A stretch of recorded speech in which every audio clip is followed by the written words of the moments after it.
Young man, my name is Queen Yang, I'm the owner of the tailor shop in this village. Do you want to take on a mission? Sister can arrange it for you. She added, if you find the mission too difficult, sister can help you with it. My husband passed away 5 years ago, and I've been single ever since. Ding ding dong dong. The ringing of a cell phone woke Lin Jichin from his deep sleep.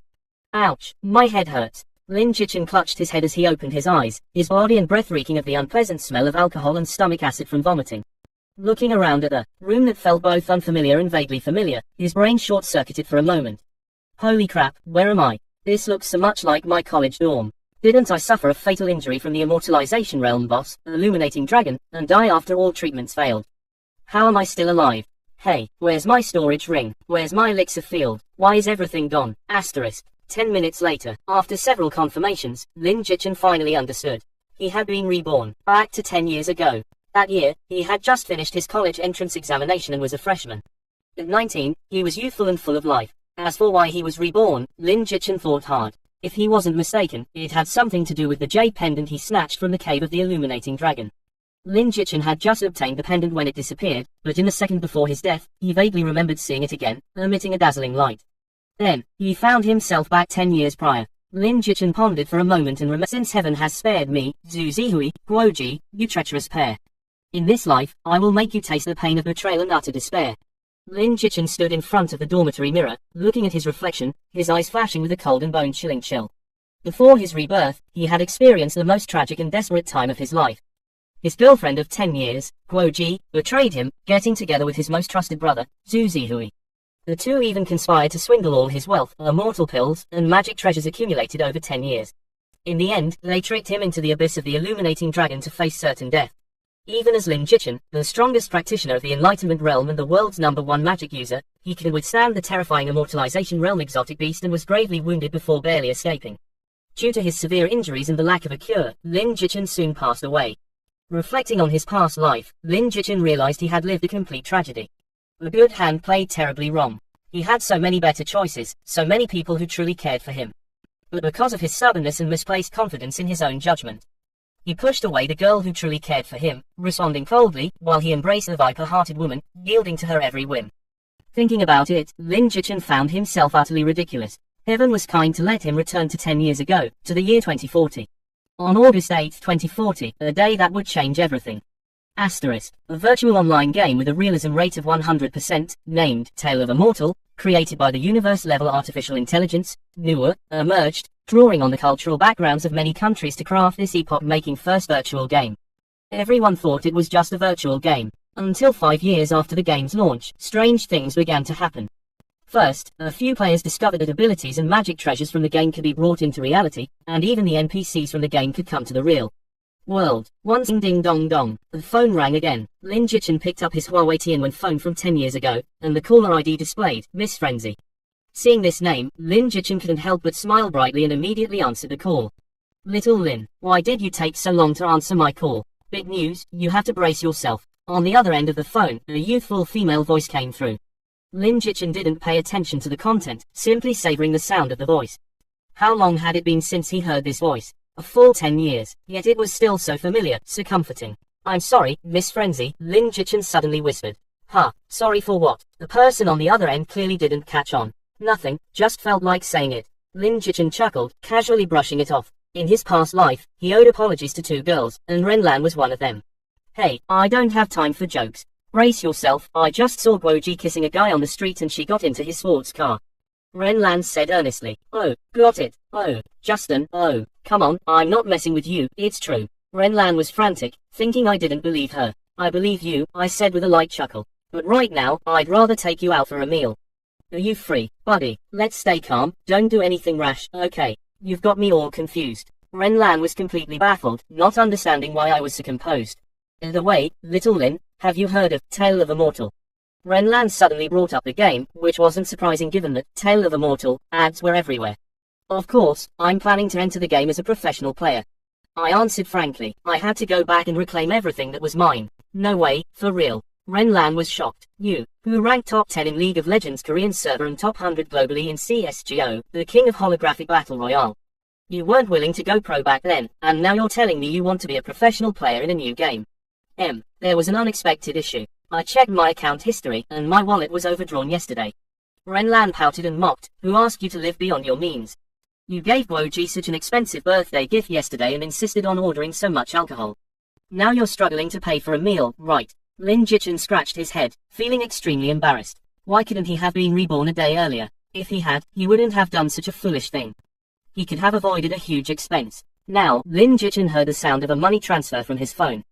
He immediately understood. This is several years' worth of my gym membership fees. Remember to pay me back early. If I can't go to the gym because of you, I'll use you as a sandbag for my workouts. Renlan waved her fist, threatening him fiercely. Lin Jichen took his phone back and softly said, "Don't worry, I'll pay you back on time." Lying in bed, he put on the ring, completed the iris scan to bind it, and then his entire being entered the virtual world, surrounded by a sea of stars and enveloped in celestial mist. He stood within a grand and ancient palace. 10 years later, he was back where the dream began. A celestial woman with a jade-like complexion and a serene, saintly aura floated in the air.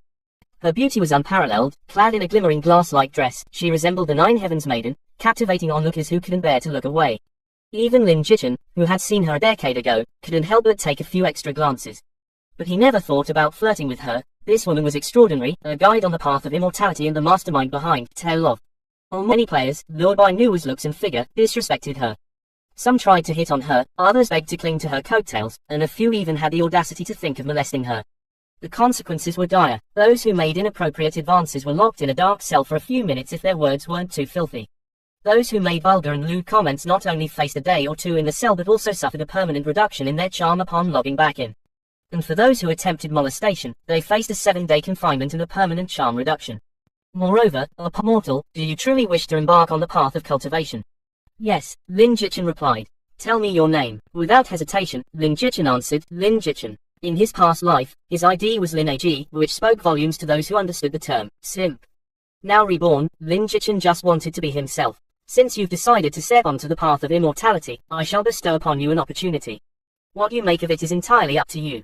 Here it comes. The starting talent is about to be revealed. Lin Jichen's eyelids twitched. If he wasn't mistaken, he would receive a mediocre innate talent just like before, called Business Prodigy. The talent's effect was simple, a 10% reduction in spirit stones spent at all town shops. Raised her hand, and a stream of rosy light entered Lin Jichen's body, assessing his constitution. For some reason, what should have been a quick check took much longer this time. The light lingered inside Lin Jichen for half a minute before finally dissipating. Just as Lin Jichen grew puzzled, the game notification sounded. Congratulations on obtaining the innate talent, Defying Fate. Lin Jichen was stunned. Why wasn't it Business Prodigy? Was it because of his rebirth? Or did the Jade Pendant help him? With this thought, Lin Jichen quickly checked the description. Defying fate, born against the heavens, defying the natural order, blessed with extraordinary destiny. Just these 12 words let Lin Jichen know this was no ordinary talent. In his 10 years in Tale of a Mortal, he had never heard of anyone receiving such a talent. He read on eagerly. The talent had 3 effects. Born against the heavens, those born against the heavens, like a phoenix reborn. From ashes, all innate attributes are at their maximum, but with each death, all innate attributes decrease by 10%. Defying the natural order, those who defy the natural order are envied by the heavens. With each major breakthrough, all attribute bonuses are doubled, but a heavenly tribulation is guaranteed, and failure means the soul is scattered. Extraordinary destiny, those with an extraordinary destiny are always accompanied by opportunities. With each major breakthrough, an additional random talent is awarded, and each time a major realm is broken through, a heavenly level condition must be completed. After reading the talent description, Lin Jichen was silent for a few seconds, then overwhelmed with joy. He hadn't expected his rebirth to change even his talent. Defying fate, this talent was invincible. Although the talent came with benefits and dangers alike, for Lin Jichen, these were trivial matters. Great opportunities always come with great risks. If he lacked the heart to face these challenges, he might as well not have been reborn.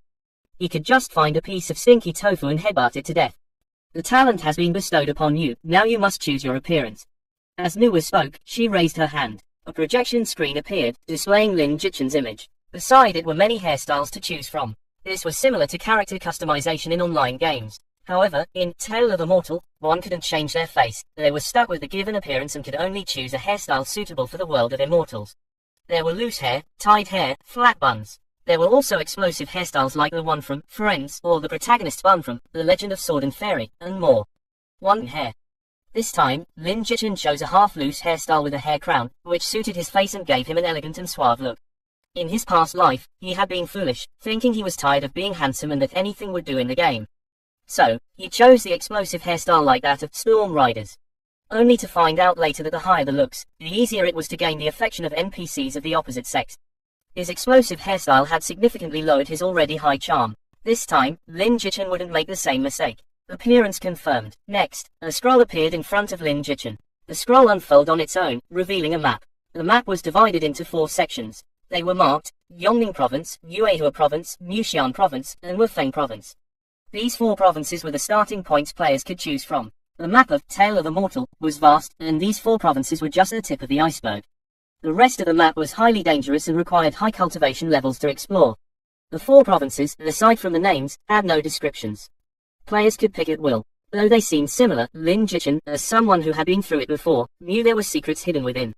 These 4 provinces were each suited to one of the 4 mainstream professions in Tale of a Mortal, magic cultivation, medical cultivation, artifact cultivation, and physical cultivation. Yongning Province was most suitable for magic cultivators, Yuehua Province was most suitable for medical cultivators, Muxian Province was most suitable for artifact cultivators, Wufeng Province was most suitable for physical cultivators. It wasn't to say that it was absolute. In fact, any profession could shine anywhere. However, each of the 4 provinces hid special opportunities unknown to others, which were not available on other continents. Lin Jichin didn't rush to choose a profession. Instead, he first checked his attribute panel. Physique determines the upper limit for chi cultivators and body cultivators, while spirit determines the limit for spell cultivators and healing cultivators. Comprehension is key to learning rare and powerful skills. Many formidable skills require high comprehension, and it also makes it easier to understand various talents. Charm and luck are also very important. Charm. Lin Jichin's attributes were all maxed out, so he had no need for concern. He could play any profession he wanted. In his past life, Lin Jichin was a spell cultivator player, proficient in the techniques and skills of spell cultivators, and knew them like the back of his hand. Logically, continuing as a spell cultivator would be the most appropriate choice and the easiest to get the hang of. After all, it was the path he was familiar with, and there was no pressure in following it. Lin Jichin could confidently say that if he continued as a spell cultivator, no one could match him in this profession. He could easily become the world's #1 spell cultivator. But precisely because he was proficient in spell cultivation, Lin Jichin was also acutely aware of its drawbacks. The most fatal point was that spell cultivators were at a disadvantage in PKs. Once someone closed in on them, they were powerless, and a single misstep could lead to an unexpected defeat. Another important point was that Lin Jichin didn't like spell cultivation. He had chosen spell cultivation simply because Guoji said she liked it. So his hesitation, Lin Jichin touched the map and chose Muxian Province. He would choose the most popular profession among weapon cultivators, sword cultivator. Sword cultivators had the highest single target damage. Whether it was player duels or soloing bosses, they were the most suitable. After touching Muxian Province, Lin Jichin transformed into a streak of light and disappeared from the Heavenly Palace. Asterisk. The next moment, he arrived in a picturesque village. Dressed in coarse linen clothes, bare-handed, with nothing else. This was the treatment for newcomers. Lin Jichin looked around. The beautiful little village was already surrounded by more and more new players. Damn, bro, this game is too realistic, feels like I've traveled to another world. Admiring the picturesque scenery, I wanted to compose a poem for the world, but alas, I'm uneducated, so all I can say is damn, what a big mountain. I'm a gaming newbie, please help, how do I play this game? I don't understand anything. Crazy Shark Guild is recruiting. Hurry up if you want to sign up. Any girls want to be in-game couples. My name is Love's Cold Funeral. Asterisk. The surroundings were very noisy. At the village entrance stood an old man in his 60s. Anyone who had played a bit of online gaming would know that this must be an NPC with a mission to offer. So, the crowd squeezed together, all to get a mission from the old man. Lin Jichin, watching the scene that rivaled the chaos of a train station during the Spring Festival, had no intention of going with the flow. Hello, young man, my name is Queen Yang, I'm the owner of the tailor shop in this village. Do you want to take on a mission? Sister can arrange it for you, she added. If you find the mission too difficult, sister can help you with it too. My husband passed away 5 years ago, and I've been single ever since. All the players watched dumbfounded, their mouths agape in disbelief. While others were begging NPCs for missions, Lin Jichin had an NPC actively offering him one, even willing to help. What kind of divine treatment was this? And Jichin hadn't expected that maxing out his charm would bring such great benefits. He felt that if he wanted, he could cultivate an affection level with this charming widow. In a few days, he might even be able to dual cultivate with her, cough cough. Of course, that was just a joke. He, Lin Jichin, was not the kind of person. Responding to seeing everyone quiet down, the widow put on a beaming smile again, but this smile was reserved only for Lin Jichin. How about it, little brother? Lin Jichin hadn't expected that maxing out his charm would bring such great benefits. He felt that if he wanted, he could cultivate an affection level with this charming widow. In a few days, he might even be able to dual cultivate with her, cough cough. Of course, that was just a joke. Lin Jichin, was not that kind of person. Responding to the widow's enthusiasm, he politely replied, next time. I have other things to do now. I'll come to you for a quest next time. The widow, a bit disappointed, sashayed back to her tailor shop, looking downcast. It was as if Lin Jichin had led her on and then abandoned her. Not wanting to be the center of attention any longer, Lin Jichin quickly bypassed the crowd and sped up his pace. Fortunately, only female NPCs who cared a lot about looks were so proactive and attentive towards him. He finally reached the end of the village. Lin Jichin saw a weapon shop. A muscular man with a coiled beard, bare-chested and sweaty, stood at the entrance. He was hammering away at an unfinished weapon by the forge, the clanging sounds unceasing. At first glance, the man's hammering technique seemed a bit wild. Inside the shop, several players were trying to interact with him to get a quest. Unfortunately, the man ignored their attempts, focused solely on his forging. Damn, is this guy deaf? It's possible. Let's go, let's go. Don't waste time on a deaf man. I heard the widow at the tailor shop is giving out quests. Let's go there. Seeing the man's lack of response, the players gave up and left the weapon shop. Lin Jichin walked over, looked at the man, and then at the forge beneath him. He said nothing, nor did he interact with the man. Instead, he sat down by the forge, grabbed the bellows handle, and began to pump. The flames in the forge soared, and the temperature surged. The man, who had been focused on his weapon, suddenly brightened up, muttering, yes, that's it, the temperature was too low, the fire too small. He continued to hammer the weapon in the fire. Lin Jichin, as if he hadn't heard, kept working the bellows. After about 5 minutes, the man sighed with relief. Finally, it's taking shape. Only then did Lin Jichin stop his actions. The man immediately turned his attention to Lin Jichin and laughed heartily. Thank you for helping me with the bellows. My apprentice is not here today, and no one was tending the forge. No wonder the fire wasn't strong enough. He then said to Lin Jichin, since you've helped me, I should repay you. Pointing to the weapon rack behind him in the shop, he said, pick any weapon from there, I'll lend it to you for a day, but you must return it to me after that.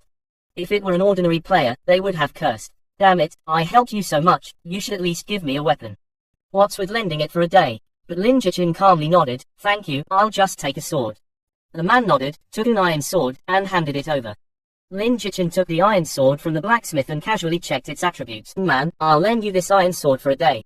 If you can bring me 10 pairs of green bamboo viper fangs within a day, I'll give you an opportunity. No problem, I'll take it. Lin Jichin smiled, successfully embarking on the path of a sword cultivator. After accepting the quest, he immediately set off, leaving the shop. Some players who were still loitering at the entrance of the weapon shop, unable to find their way, were incredulous when they saw Lin Jichin come out with an iron sword in hand. Damn, how did that guy get a weapon? We're still using fists, sticks, and throwing rocks at monsters, and he's got a sword. Hey buddy, how did you get a sword? Tell us. Don't think you can leave without telling us. I hate people who hog all the good stuff. That's right, if you don't spill the beans, we'll block you so you can't go anywhere. Faced with their questioning, Lin Jichin casually pointed inside the shop. Just find that strong man, sing him a song, and touch his heart. Really, it's that simple. Some were skeptical. Lin Jichin explained, that big guy just broke up with his girlfriend, he's heartbroken, so you have to sing a sad love song with real emotion. A few believed him and immediately rushed into the shop, surrounding the man and showcasing the moving, singing voices. Other players barged into the shop and started howling at the owner. Their voices were like castrated ducks and laboring sows. The other players outside were baffled. What was going on? Was that a blacksmith shop or a karaoke TV? The most confused was the weapon shop owner, listening to these guys screaming their lungs out. It was like his ears were vomiting. You, get out. Without exception, all the players were kicked out. The onlookers outside were bent over laughing, mocking them for being out of stock. Why no reaction? Maybe you didn't sing with feeling. Try again. Damn it, try what? It's useless. We've been played by that kid. Where's that kid? I want to settle the score. He closed the panel and began to tackle the task at hand. He quickly found a green bamboo snake coiled on a bamboo branch. Its deep green body almost blended with the color of the bamboo, difficult to distinguish without close attention. Especially the triangular head and those small crimson eyes were chilling, making one instinctively want to keep the distance. It had to be said, the realism of the game, Tale of a Mortal, was impeccably done, boasting a 100% simulation rate. The green bamboo snake, noticing Lin Jichin, an intruder, approaching, immediately hissed and slightly raised its head, a clear pre-attack posture. Lin Jichin chose to strike first, swinging his iron sword. Curious about the feel of the iron sword, Lin Jichin's casual slash left a clear mark on the snake's body. -30, a blood-red number floated up from the snake. At the same time, Lin Jichin saw the snake's attribute panel. Wild monster, green bamboo snake, vitality, 120/150, strength, 2, defense, 1. Skills. Snake venom. The injured snake hissed angrily, its ferocity fully aroused as it lunged at Lin Jichin. Just changed professions, not bad at all, Lin Jichin muttered to himself, holding the iron sword. Although switching from a spellcaster to a weapon master was a completely different career path, his years of experience in Tale of a Mortal meant no player could match his understanding of the game. After the snake died, it turned into a soul burial mound, which Lin Jichin searched. There were only a pair of venomous fangs. Lin Jichin thought that was it. Unexpectedly, inside the soul burial mound, there was also a piece of white equipment. This left him somewhat surprised. In Tale of a Mortal, the drop rate for equipment was extremely low, especially for weaker monsters. The likelihood of dropping equipment was even lower. Unexpectedly, he had only killed an ordinary little snake, and now came a piece of equipment. This was truly unexpected. The surprise was fleeting, and Lin Jichin quickly figured it out. It must be thanks to his innate full-valued luck, which clearly bore the words, the lucky one. He looked down at the item that had dropped, and it turned out to be a bow. A green bow shaped like a crescent moon lay on the ground. The third piece of equipment turned out to be a small storage bag. Ordinary grade snakeskin storage bag can hold plus 20 items, easy to collect. Lin Jichin gladly accepted it, as he was just worrying about where to store all the snake meat and fangs. He quickly gathered his spoils of war and turned to leave the bamboo forest. Compared to leveling up, he had more important things to do. However, just as he took 2 steps out of the bamboo forest, he encountered something annoying. Let me introduce myself, I'm Wang Jinghao, president of Eternal Guild. I was just passing by and saw brother being blocked, couldn't stand it and had to say something. I hope brother doesn't mind. Wang Jinghao spoke flawlessly, the kind that made people feel close when they heard it. Unfortunately, Lin Jichin knew his true nature and wasn't buying it at all. Wang Jinghao had had a grudge against him before. After Lin Jichin made it to the top 10 of the heavenly rankings, the Eternal Guild had sent people to poach him. But Lin Jichin was proud and straightforward at the time, and he rejected the invitation on the spot. Unexpectedly, this earned him the resentment of the Eternal Young Master, causing Lin Jichin to suffer several losses in secret. If it were the old Lin Jichin, he would have chosen to leave without a word. But now, having lived a second life, Lin Jichin's temperament had already changed. Greenhorns often find themselves at a disadvantage. Lin Jichin gave Wang Jinghao a slight smile, feigning politeness. Thanks, buddy. My name is Lin Jichin. Seeing this, Wang Jinghao felt a smug sense of control, but he maintained a courteous facade. Lin Jichin immediately returned to the village and the weapons shop. Handing over the mission item, Lin Jichin received a letter. Yes, this was the letter he wanted, the essential item for joining a sect, the opportunity mentioned by the weapons shop owner. He had asked the weapons shop owner, and so far, he was the only one to have received the letter mission. Others were still clueless, wandering around looking for tasks from tailors, village chiefs, butchers, even cats and dogs. Their tasks were merely mundane, at best increasing their cultivation a bit and earning some spare change. They never Jichin had one more thing to do. He went to the busiest part of the village. Step right up, have a look. Tearful fires sale. Want to get stronger. Need equipment. The server's first green bamboo snake bow up for auction. Highest bidder wins. Step right up, have a look. In the village center, Lin Jichin showcased the green bamboo snake bow, shouting loudly. The game had just started, and few players had equipment to sell, let alone the willingness to part with it. So when Lin Jichin shouted, a large crowd of players gathered around, curious about the bow's attributes. Lin Jichin generously displayed the attributes of the green bamboo snake bow, along with the poison arrow's effects. Everyone's eyes nearly popped out at the sight. This equipment was incredibly powerful. A strength boost of +2 was one thing, but the poison arrows could cause continuous bleeding, even stacking. What monster in the starting village could withstand such damage? Wouldn't this make grinding for experience a breeze? Rather, name your price. No price, bid as you like, Lin Jichin responded. I don't have any copper coins, can we trade with cash? Yes, I only accept cash, no copper coins. Lin Jichin nodded, feigning regret. I'll offer 500, I'll give 1,000. Among them, a group of female players approached, all stunning beauties.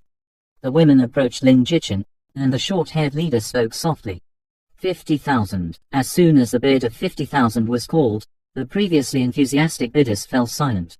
Lin Jichin's eyes lit up.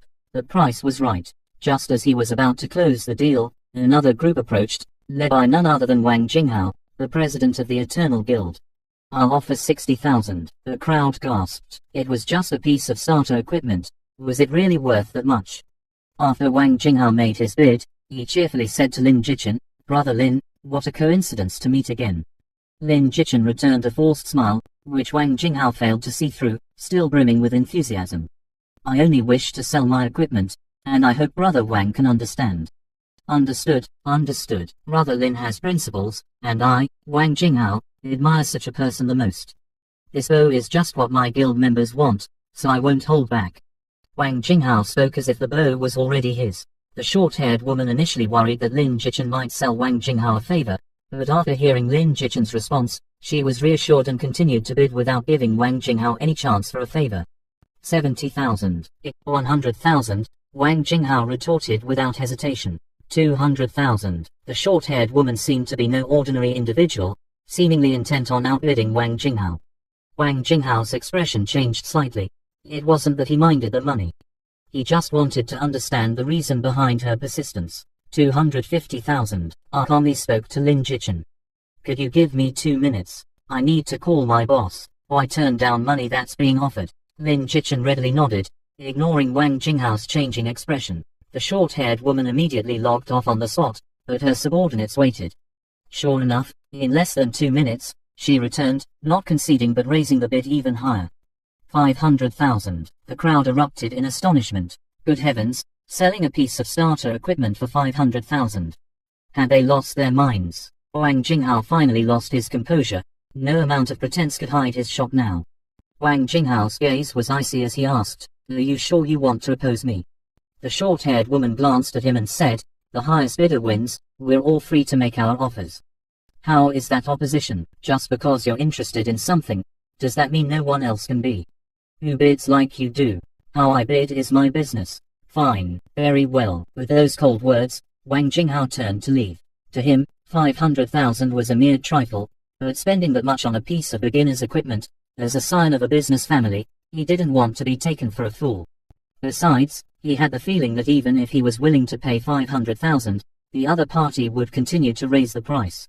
"Brother Wang, wait a moment," Lin Jichen suddenly called out to him. Wang Jinghao turned around, and Lin Jichen said with a look of sincerity, "After all, we are friends. If you're willing to pay 500,000, I'll sell the bow to you." Wang Jinghao was overjoyed and immediately agreed. The short-haired woman was taken aback and angrily said, "How can you go back on your word?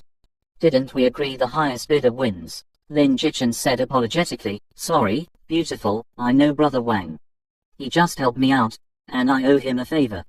Please understand." The short-haired woman clenched her teeth but said no more. After all, from the conversation between Wang Jinghao and Lin Jichen, it was clear they knew each other. "Brother Lin, I'm definitely making friends with you. Send me your account, and I'll transfer the money right away. Once the money is in, you can hand over the equipment to me." Wang Jinghao was smiling proudly, feeling that the money was well spent. "By the way, I have quite a bit of copper coins. Early in the game, a guild like yours must need game currency, right? How about I sell those to you as well?" Wang Jinghao was even happier, nodding repeatedly and saying, "These copper coins are a godsend. I'll take them and add another 50,000. In reality, the copper coins weren't worth 50,000. Wang Jinghao was simply trying to get closer to Lin Jichen. Lin Jichen didn't waste words and sent his account to him. One of Wang Jinghao's subordinates immediately logged off. In less than a minute, Lin Jichen's phone received a bank message notification. 550,000 had been transferred into his account. After getting the money, Lin Jichen handed over the green bamboo snake bow, over 100 poison arrows, and more than 100 copper coins to Wang Jinghao. Seeing the transaction, the short-haired woman knew she couldn't object and left with a cold face. Wang Jinghao was very happy and wanted to bond with Lin Jichen as sworn brothers to foster their relationship. But Lin Jichen excused himself again, leaving Wang Jinghao somewhat disappointed. He still wanted to ask if Lin Jichen's storage bag was for sale. Once out of everyone's sight, Lin Jichen followed the direction in which the group of beautiful female players had left.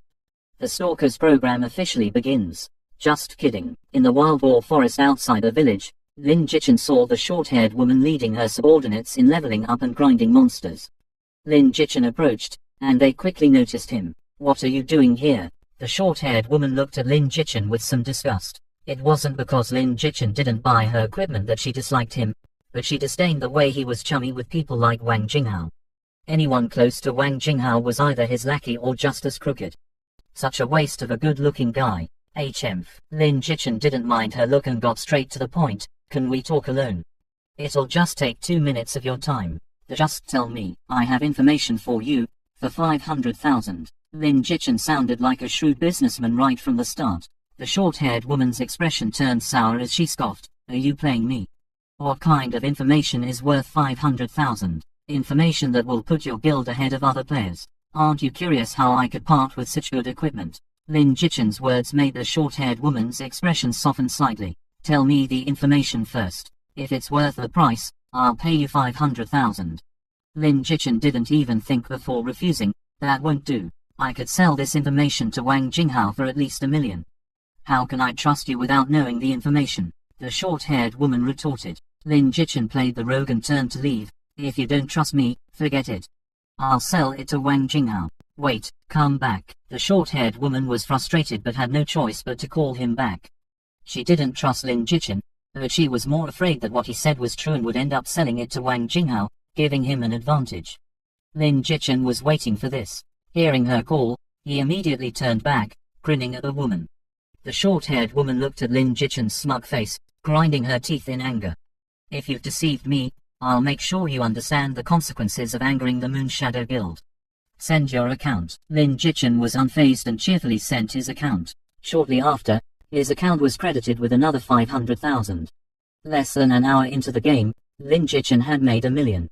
If this had been before his rebirth, he would have been excited enough to sing. But now, he wasn't interested in money, because once the game merged with reality, real-world money would be worthless. But for now, he still needed money. He still owed Renlan money. He couldn't really be a gigolo, although he did kind of want to.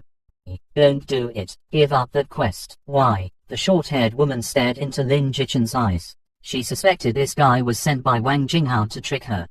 If that was the case, she would chop him up right now. Go to the weapons shop and take on a quest there. You can't get any quests at the weapons shop. Who are you trying to fool? The short-haired woman retorted, her staff already itching to strike. That's because you're not doing it right. The shop owner is forging. You just need to help him operate the bellows for 5 minutes, and you'll get a quest, Lin Jichin explained. Really? The short-haired woman was skeptical. Don't believe me. Send a subordinate to try it out. But be discreet, don't let other players find out, or the information won't be worth anything. The short-haired woman, half convinced, called over a beautiful subordinate, who immediately rushed to the village after receiving the order. The short-haired woman still felt cheated, thinking the quest wasn't worth that much. Lin Jichin smiled and said, the quest itself isn't worth much, but the reward is very valuable. He took out the letter, and the short-haired woman exclaimed in surprise, this is a sect invitation. Lin Jichin nodded, that's right. Only with this can you find out where the sect is and be admitted. Didn't you sell it to Wang Jinghao? Aren't you friends? The short-haired woman asked quickly. Who told you I'm his friend? That scumbag doesn't deserve to be my friend. I was just putting on a show with him. As the two were waiting, a wave of panic erupted behind them. It's over. It looks like we've encountered a boss. Why is this wild boar so much bigger than the others? Soua was killed by a single hit. Ooh hoo hoo. Wanling's sister, save me tilde. Commotion. The short-haired woman immediately turned around, and Lin Jichin also looked back. They saw a giant wild boar charging out of the boar forest. The wild boar was 4 or 5 times the size of a normal one, like a tank rolling in. Several female players couldn't dodge in time and were instantly killed, respawning back at the novice village. Quick, retreat. We don't have enough people to kill this boss. The short-haired woman made a decisive decision to withdraw her troops. Lin Jichin teased, you guys are really lucky, running into the biggest boss of the novice village. The short-haired woman glared at him and said, no need for your snide remarks. Lin Jichin chuckled, you misunderstand. I mean, if you give up on this boss, I'll take it on. You, with what? Didn't you sell your bow? Lin Jichin glanced at the iron sword in her hand and smiled. I might be out of equipment, but could I borrow your sword for a bit? The short-haired woman handed over the sword, and Lin Jichin, after saying thanks, disappeared from her sight. The words, catch the thief, that were about to leave the short-haired woman's lips got stuck in her throat, as she saw Lin Jichin actually charging towards the Wild Boar King. This guy must be crazy. the short-haired woman muttered. Her subordinates also gathered around her, puzzled by Lin Jichen's actions. Wanling's sister, he's not really going to solo the Wild Boar King, is he? The short-haired woman nodded. That's what he told me. How is that possible? Isn't he just marching to his death? Exactly, he's not just trying to impress you, Wanling's sister, by playing the hero, is he? It's very possible. The handsome guy does look quite good, a decent match for our Wanling's sister.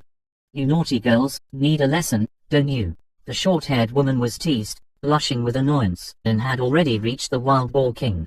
Seeing the beast-like size of the wild boar, he felt a bit of regret. If he had known, he would have sold the bow later. With the green bamboo snake bow, it would have been easier to deal with it. But now, the challenge was a bit harder, but not impossible. Lin Jichen demonstrated what it meant to be fearless. Facing the Wild Boar King several times his size, he said nothing and lunged with his sword.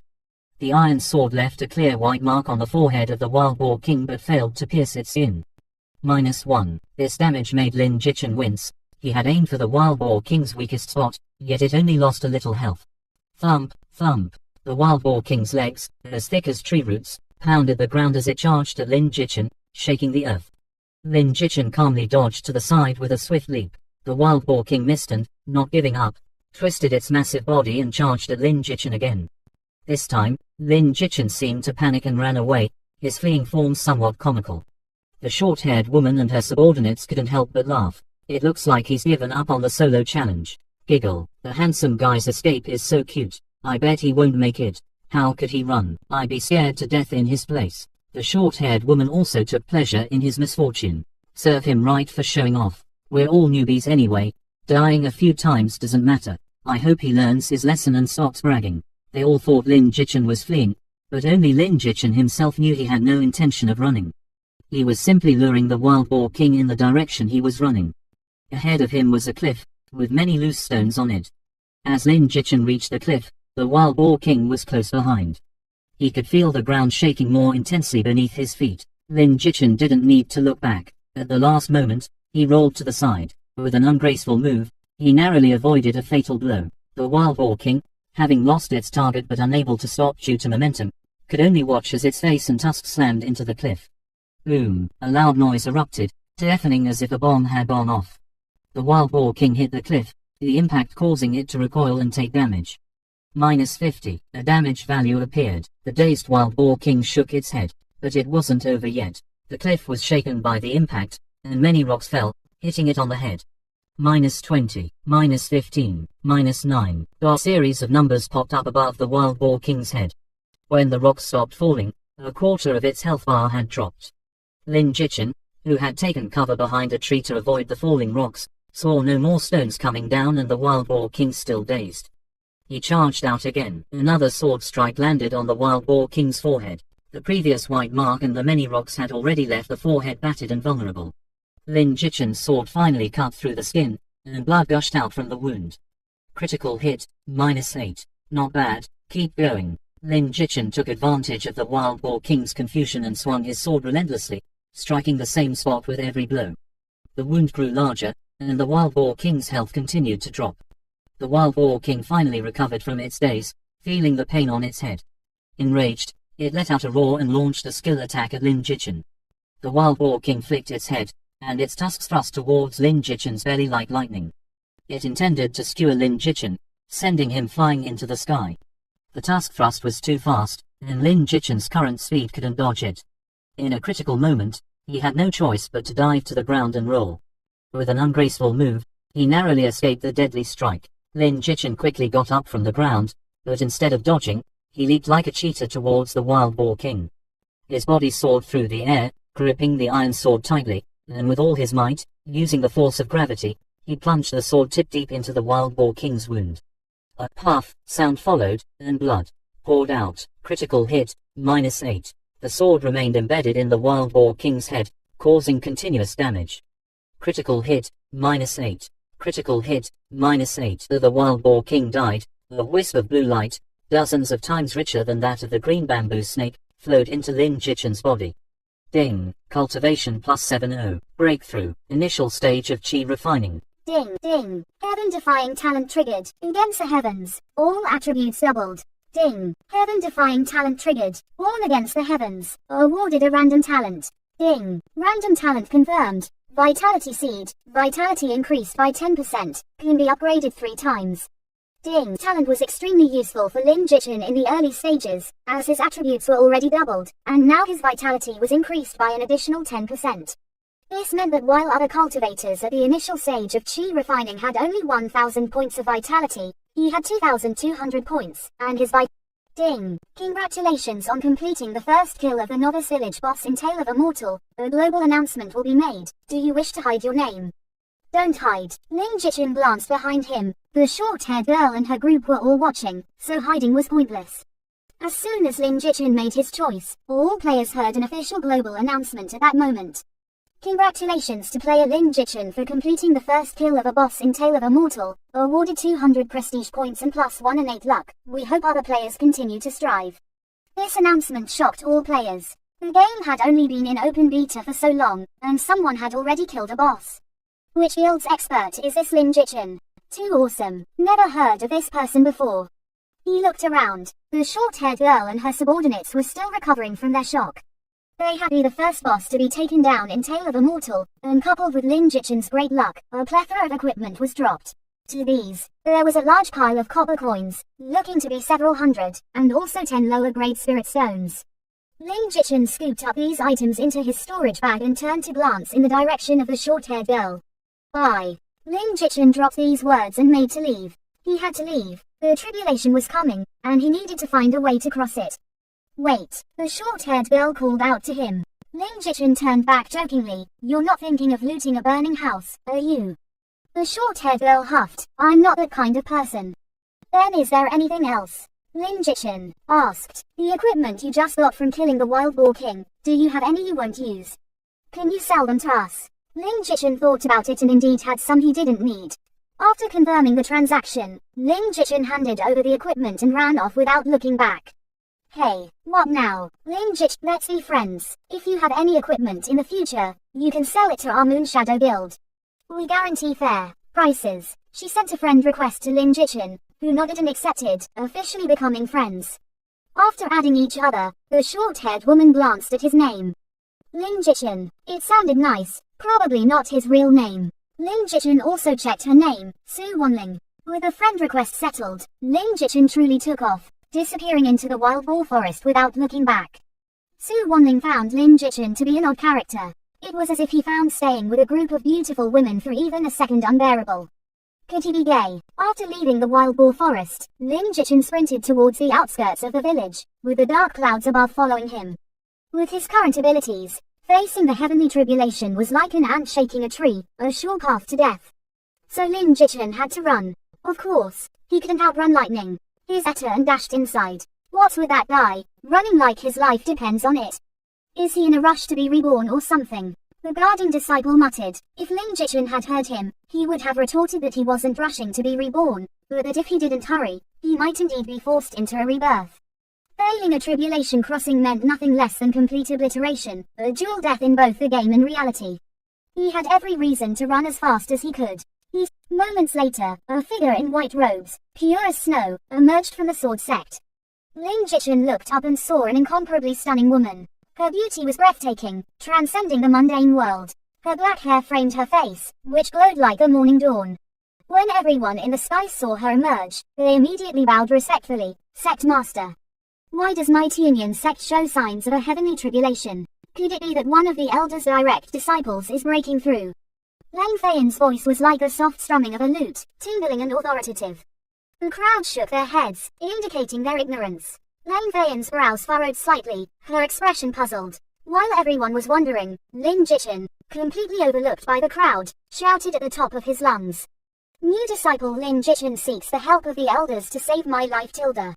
Lin Jichin's cry, tinged with desperation, stood out starkly. Everyone turned their gaze downwards. Upon seeing Lin Jichin for the first time, they all sighed inwardly. What a graceful and handsome young man. His demeanor was gentle and refined, like a refreshing spring breeze, his appearance striking and dignified. Just as Lin Jichin was about to explain, the heavenly tribulation arrived. Boom! A bolt of lightning, thick as a man's arm, pierced through the dense clouds and struck viciously towards Lin Jichin's head. Lin Jichin lamented, "My life is over. Save me." Knowing he couldn't withstand the might of the heavenly tribulation, Lin Jichin could only shout for help, hoping for a kind soul to lend a hand. When everyone saw the lightning truly aimed at Lin Jichin, they were astonished and prepared to rescue him. But Lang Feiyan was quicker. With a light flick of her hand, a rosy light enveloped Lin Jichin. As the lightning struck, the light formed a barrier, completely shielding him from the thunderous assault. The terrifying might of the lightning had no effect on it, not even causing a ripple, and it vanished in the blink of an eye. After the single bolt, the dark clouds quickly dissipated, and the sky cleared. Lin Jichin's anxious heart finally relaxed. Fortunate, indeed, to be alive. But though he survived, he now faced a serious issue, a very serious issue. All the elders, including Lang Feiyan, looked at Lin Jichin with amazement. A chi-refining novice attracting a heavenly tribulation was something they had never encountered before. There were only two possibilities for such a phenomenon. The first was that the boy possessed a treasure that triggered the tribulation. The second was that the boy had an extraordinary talent, envied by the heavens, and the higher the talent, the earlier the tribulation. Either possibility was enough to pique the interest of the powerhouses. Lang Feiyan seemed just as curious as the other elders. She lifted his. All the elders gasped. No wonder he could receive such high praise from the sect master. With such talent, he indeed deserved such expectations. After the shock, everyone's thoughts began to stir. With such a talented disciple, who wouldn't want to take him as their own? Once Lin Jichin became a prominent figure, it would bring great honor to them as his masters. Moreover, they could also expect to be looked after by the disciple in return. Such a good opportunity, everyone wanted to seize it. This disciple has yet to pledge to a master. How about this? Let him become my disciple, and I will teach him well. A slightly plump man in a purple robe was the first to speak up. But naturally, the others were not pleased. Such a promising seedling couldn't just be claimed by anyone. They were all elders, and none had special privileges. He should become my disciple, and I will teach him everything I know. Elder Kingsong, you already have so many disciples, don't compete with us. I can also teach him all the skills of the Tianyan sword sect. Elder Chuyu, you're a female cultivator, it's inconvenient for you to teach a male disciple. Better to come to me. Don't be polite, he should become my disciple. ... The elders argued with each other, all hoping to take Lin Jichin as their disciple. Lin Jichin watched as so many elders vied to become his master, feeling incredibly pleased inside. But to make a good impression, he still suppressed his joy, pretending to be unaffected by honor or disgrace. Just as the dispute was unresolved, Lang Feiyan spoke up. There's no need to argue. This new disciple will join my tutelage. Everyone didn't expect the sect master to join the fray for a disciple. Once the sect master had spoken, naturally, no one dared to argue further. Sect master, don't you never take disciples? Elder Chuyu asked, still somewhat reluctant. Lang Feiyan smiled slightly, her phoenix eyes shimmering, her red lips parting slightly. In recent years, my cultivation has stagnated, and I've had no breakthroughs. I don't plan to enter seclusion again in the short term. Since I have the time, I might as well take a closed-door disciple to pass the days. Hearing this, everyone had no choice but to give up. Lang Feiyan's beautiful eyes returned to Lin Jichin. Are you willing to become my closed-door disciple and follow me into the inner hall for cultivation? Lin Jichin could never have imagined that he had initially come for Elder Kingsong. Yet unexpectedly, the sect master wanted to take him as a disciple. Ding! You've triggered the greatest opportunity of the Tianyan sect. The current sect master, Lang Feiyan, wishes to take you as a closed-door disciple. Do you accept? I am willing. Disciple greets master. Lin Jichin answered without hesitation. As for Elder Kingsong, whom he had initially considered, let him go play by himself. This was the strongest support in the Tianyan sect. After all, taking a master was all about finding support. Naturally, he should choose the thickest and biggest one.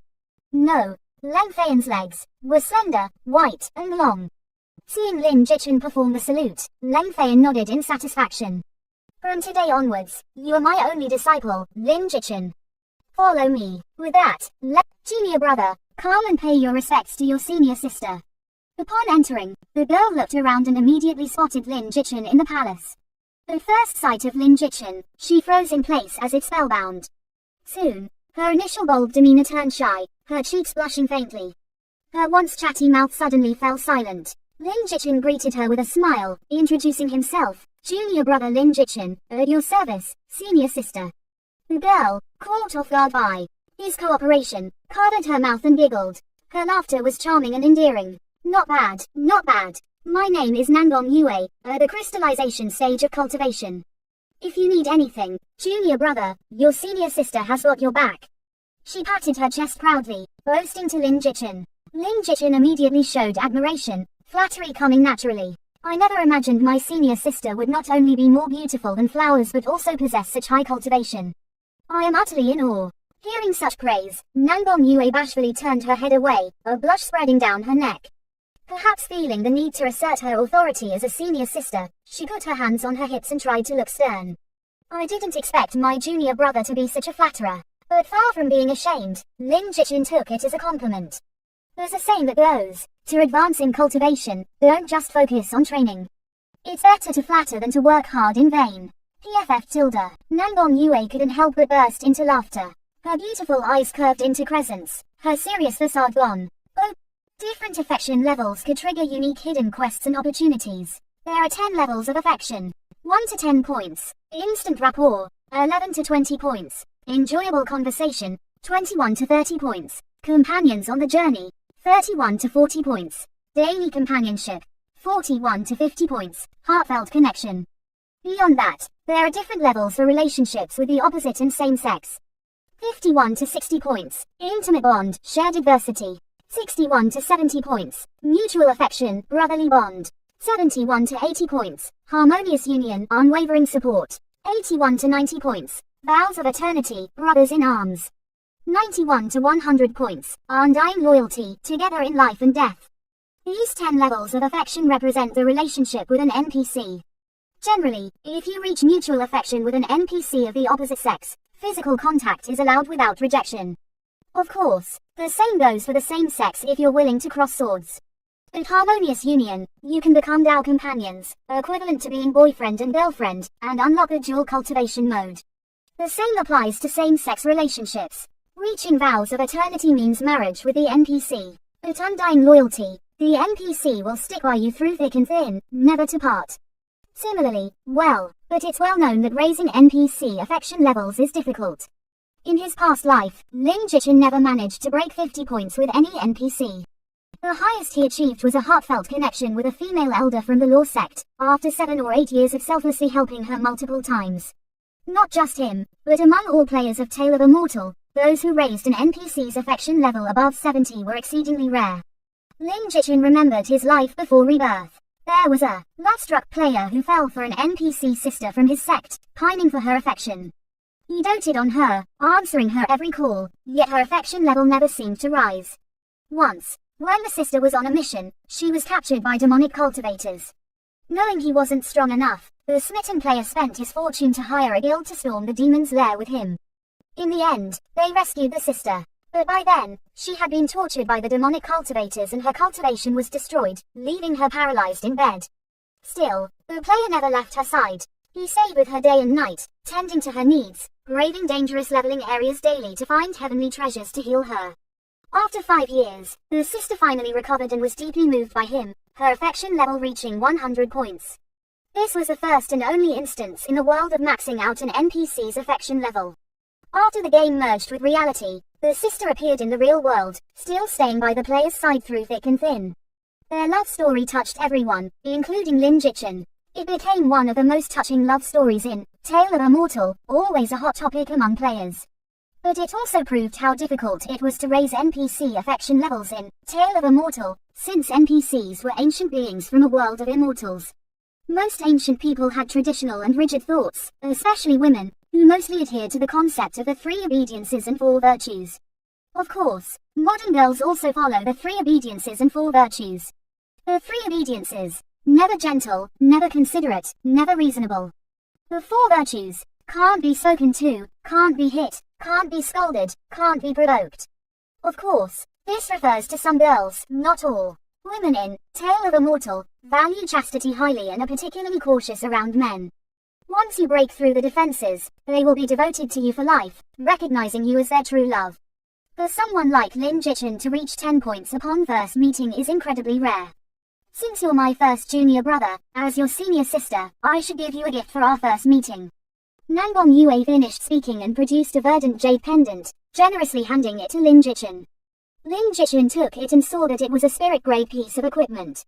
In Tale of a Mortal, equipment was categorized into 8 grades: ordinary, spirit, mysterious, earth, heaven, holy, immortal, and divine, which included skills, mounts, and so on. Spirit grade gathering spirit jade pendant, defense plus 10, heart protection plus 5, recovers 1% mana per second when out of combat. Skill: Spirit shield, forms a 0.5 second mana shield during combat, blocking one skill attack from enemies below the crystal realm. Only blocks skills, and the shield expires after the duration, with a cooldown of 15 minutes. Thank you, senior sister. Although Lin Jichin was happy, he maintained a modest demeanor on the surface, not wanting to look down on Nangong Yue and affect future progress in their affection level. No, my father is calling for me, so I'll be going now. I'll come to play with you. After basking in self-admiration for a while, Lin Jichin suddenly remembered that Nangong Yue hadn't shown him to his quarters yet. This senior sister was a bit unreliable. Seeing that Nangong Yue had left early, Lin Jichin had no choice but to leave the Grand Hall and fumble his way towards the back courtyard. The Sword Palace was surprisingly large, and after several turns, Lin Jichin still couldn't find his quarters. Just as he was about to give up, a beautiful palace appeared before him. Guessing this was the place, Lin Jichin tentatively walked in. Unexpectedly, before he could take a step forward, he was repelled by a fierce energy. Minus 2,199. PFF'd. Lin Jichin fell to the ground, coughing up blood, feeling as if he had been hollowed out and severely injured. Who allowed you to trespass into the sect master's bedchamber? If I hadn't deactivated the array in time, you would have died 1,000 times over. Lin Jichin gave a wry smile, realizing he had taken a wrong turn and stumbled into the sect master's bedchamber.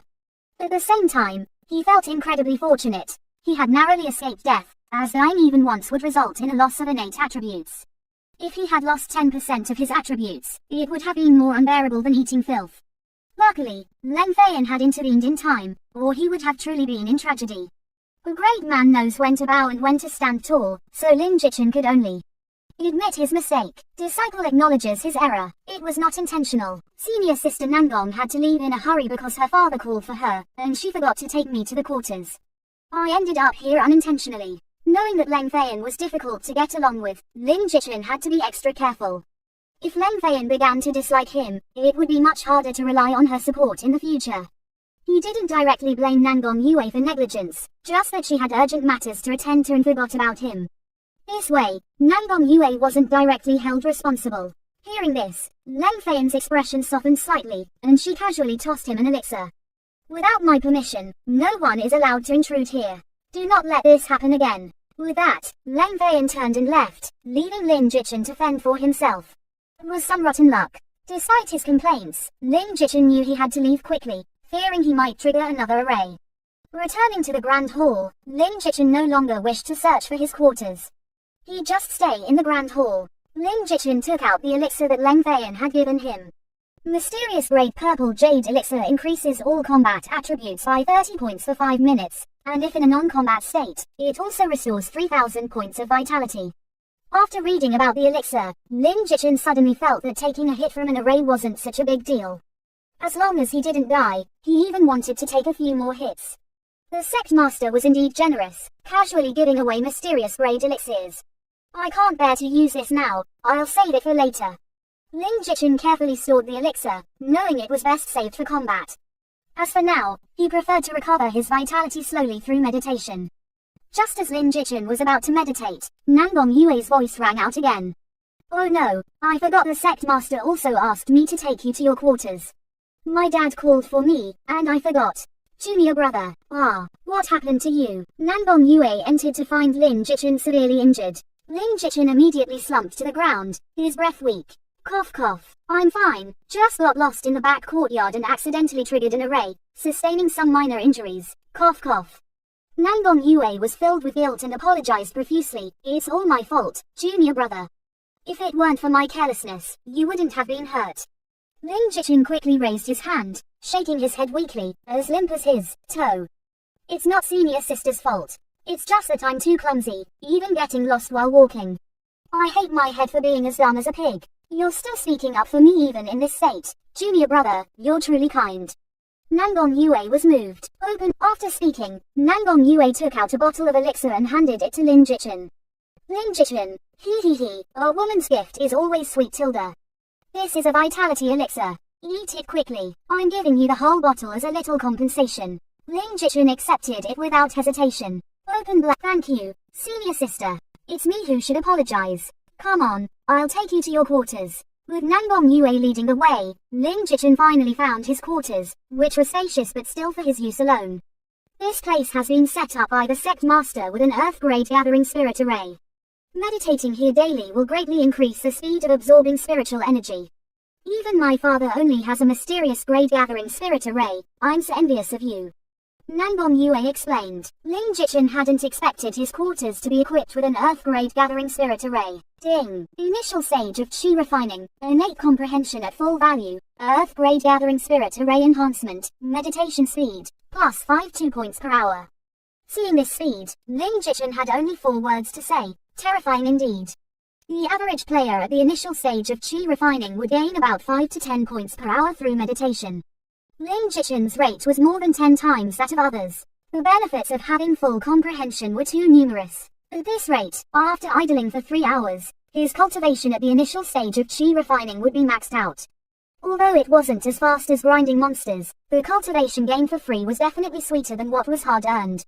He logged off the game, feeling quite pleased. Lin Jichin opened his eyes and stepped out of the bedroom, looking at the bank SMS on his phone. Your account ending in 7758 has a balance of 35 fen. Industrial and Commercial Bank. In just 5 hours, Lin Jichin had earned over 1.6 million. Lucky for him that he was reborn, or he would have definitely run off to a nightclub to celebrate. Having experienced his past life, Lin Jichin was quite calm about the money. His phone rang. It was Renlan. Why are you asking me to come over to your place? I was planning to run on the school track this early in the morning.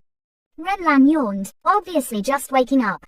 Lin Jichin wasn't surprised that she was up so early. Miss Frenzy was a fitness fanatic with a routine as disciplined as a soldier's.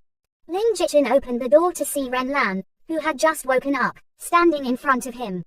So this is your new rental. Yo, not bad at all. Renlan walked in nonchalantly, looking around and admiring the place, but soon she got annoyed.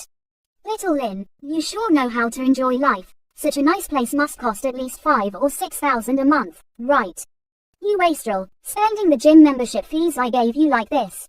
Lin Jichin deliberately teased her, sitting on the sofa with a leisurely smile. What else can I do? I can't pay you back anyway, might as well spend it all quickly so you won't worry about your money. What did you say? Renlan instantly turned into a tigress, charging at him and grabbing Lin Jichin by the neck. You dare to scam me out of my gym money? Even if I can't get the money back, I'm going to use you as a punching bag today. Hey, let me finish. Lin Jichin was startled and quickly tried to explain. But Renlan was no longer listening, gripping Lin Jichin's neck and pinning him down on the sofa, ready to deliver a beating. Of course, Lin Jichin wouldn't let her hit him for free, so he struggled. Lin Jichin resorted to a trickster's tactic, tickling. He sneakily attacked Renlan's armpits with his hands. Renlan instantly lost her composure, her strength vanished, and now it was her turn to struggle. Ha. Little Lin, stop, ha. I won't hit you anymore, okay, ha. Finally gaining the upper hand, Lin Jichin wasn't about to let her go so easily, determined to reclaim some dignity. Seeing that Lin Jichin wouldn't stop, Renlan couldn't take it anymore, and in desperation, she punched him right in the eye. Ouch! Lin Jichin cried out in pain, covering his eye, no longer daring to tickle her. Now he was at a real loss, having actually been punched. Renlan knew she had hit too hard and immediately bent down to ask, "Are you okay?" Lin Jichin was so angry he wanted to curse, and immediately grabbed Renlan's waist, flipped her over with force, and pinned the unsuspecting Renlan onto the sofa. Their positions were instantly reversed, with Lin Jichin's entire body pressing down on Renlan, his hands pinning her wrists. Renlan began to struggle again, and amidst the laughter and play, their bodies pressed tightly together. This position, Lin Jichin felt the softness of Renlan's body, and with the pressure on his chest, a physiological reaction was immediate. Both parties finally realized the situation. Lin Jichin quickly got up and fled. Renlan glared at him fiercely, her neck flushing red, which quickly spread to her face. Ding ding dong dong. Just then, Lin Jichin's phone rang. Picking it up, he saw it was a call from the delivery person. The game company sure shipped fast. Mr. Lin, we've arrived downstairs at your place. Should we bring everything up? Hold on a moment, let me check. Lin Jichin immediately asked Ren Lan, I bought you a gaming pod. Do you want it in your dorm or at your place? A gaming pod, for me. Where did you get the money? Ren Lan was baffled. I'll tell you later. Just tell me where to put it so I can instruct the delivery guy. Lin Jichin wondered if he should make some excessive demands. But the thought lasted only half a second before he dismissed it, knowing well that if he dared, his other eye would surely turn black too. Alright, you've been so good, I won't return it. Really, haha, I'm getting a gaming pod. A $50,000 pod. That's 2 years of my gym membership. Boo-hoo tilde, this is the most expensive gift I've ever received. I'm going to take pictures and post them on WeChat. Ren Lan said, dashing into her bedroom to admire her gift, thinking Lin Jichin had bought the standard $50,000 model. Upon laying eyes on Lin Jichin, a flicker of surprise crossed Leng Feiyan's face. Were you on the verge of a breakthrough?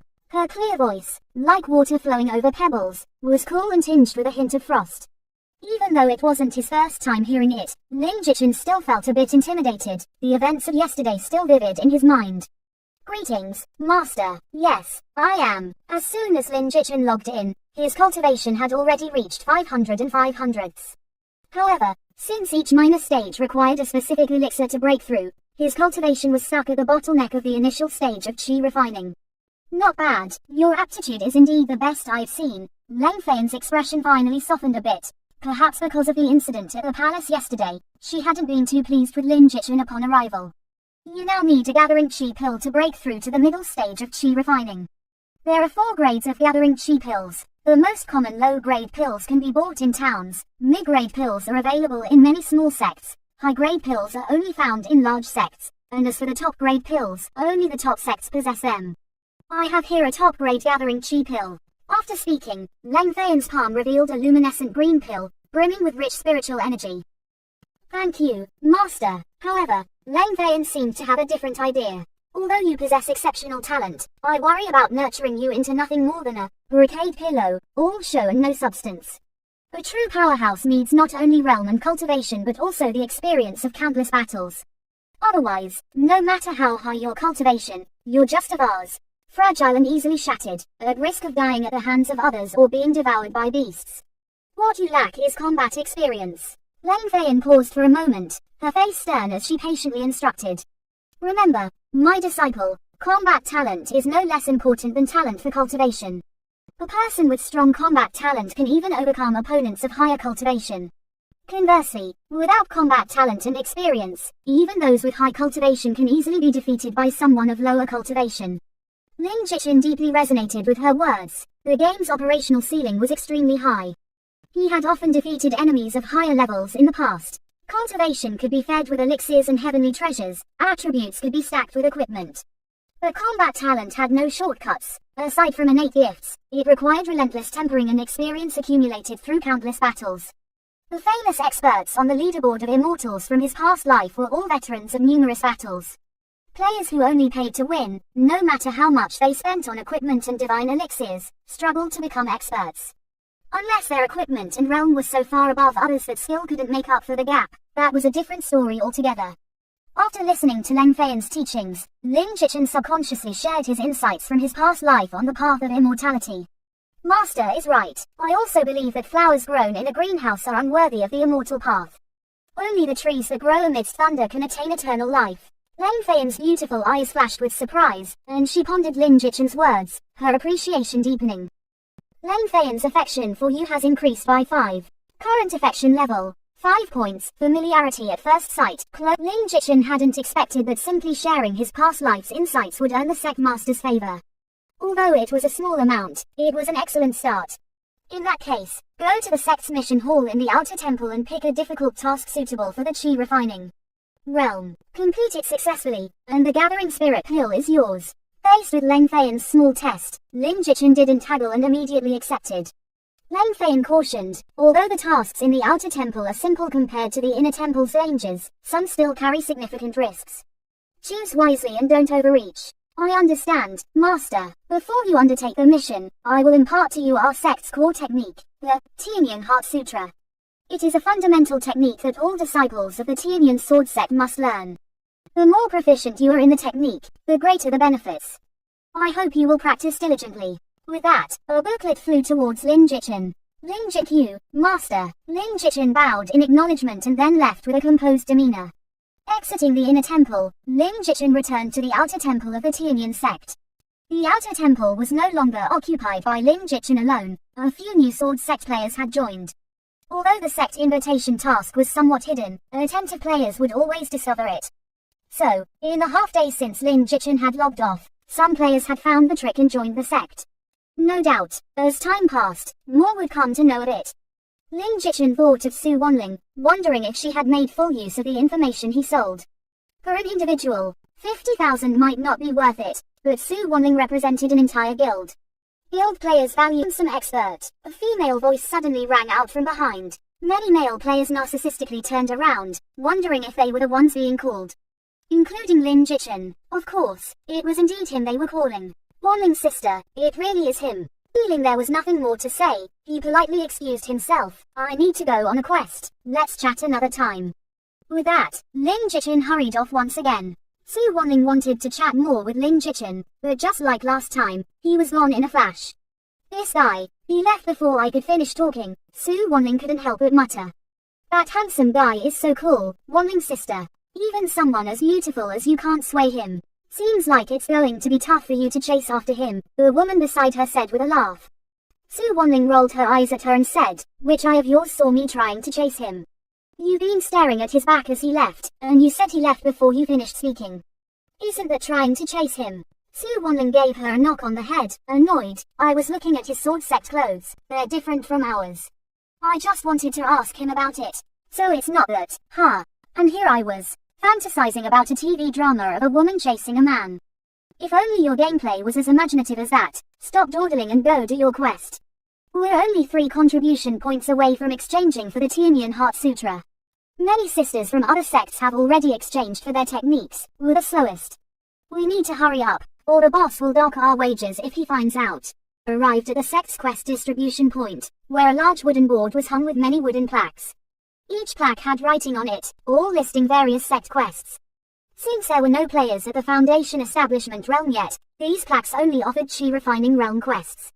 The ones at the bottom were the simplest, involving gathering mundane herbs, killing mundane beasts, or helping out in various sect departments. The next layer up was a bit more challenging, requiring the hunting of chi refining realm beasts, gathering spirit herbs in areas where beasts roamed, or doing some longer errand tasks. The difficulty increased the further up he looked. Lin Jichin originally just wanted to find a hard task and get it over with, but when he saw the top layer of tasks, he took down a special task plaque marked with 5 red swords. Hell Quest help the Tianyan Sword Sect retrieve the lost secret technique. Task Introduction: a chi refining realm disciple of the Sword Sect, Zhang Hai, was killed while out, and the secret technique he carried was stolen. Please avenge Zhang Hai and retrieve the lost secret technique. After Lin Jichin took down the plaque, many players saw it and began to mock. What's this kid thinking, taking on this task? He's joking, right? The task warning says the opponent is at the late stage of chi refining. Is he going to use his head to accept it? Exactly. Taking it now is purely seeking death. I bet this guy is just showing off. Just watch. He'll put it back soon. The chatter of the crowd did not disrupt Lin Jichin's plan. He neither held the plaque hesitantly nor put it back in its place, but instead handed it directly to the NPC disciple beside him for registration. Junior brother, are you really going to take on this task? It's extremely dangerous. I advise you to wait until you're at the middle or late stage of chi refining for better safety, the NPC disciple kindly advised, his attitude respectful and even reverent. The other player, faced with the well-intentioned warnings of the NPC disciples, Lin Jichin remained resolute. Brother, I appreciate your concern. Just go ahead and register me. Alright then, all I can do is wish you a smooth mission and urge you to be careful in all things. Thank you. After retrieving his mission token and offering a brief thanks, Lin Jichin turned and left. For instance, the sect master of the Salt Taoist Temple, Master Qingmu, has recently broken through to the Divine Transformation realm. The Salt Taoist Temple's strength has risen yet again. The Fairy of the 100 Flowers from the Polar Sky Valley and the Great Elder of the Red Sun sect have joyously tied the knot, forming a powerful alliance. All these stories, big and small, could be heard from his lips. This man seemed to know everything, no news could escape his eyes. And don't think these stories are made up by the storyteller, they're all true. He's an information merchant NPC from Tale of a Mortal, akin to a real-life journalist. Knowing all the recent events, he'd go to the main city's largest tavern every day to share stories and earn tips. Lin Jichin was here to find news about Zhang Hai's murder. He listened patiently and finally, he got what he was waiting for. A Qi refining realm disciple of the Tianyan sword sect, Zhang Hai, was killed while gaining experience outside. The murderer is a late-stage Qi refining loose cultivator named Zhou Hao, a ruthless and cruel man from the demonic path. Hearing this, Lin Jichin felt relieved. It was just a late-stage Qi refining cultivator and a loose one at that, so it shouldn't be a big problem. The man continued with other news, and Lin Jichin didn't interrupt, continuing to drink and listen. An hour later, the man finished, happily took his reward, and left. Lin Jichin watched him leave the tavern, then quickly settled his bill and followed.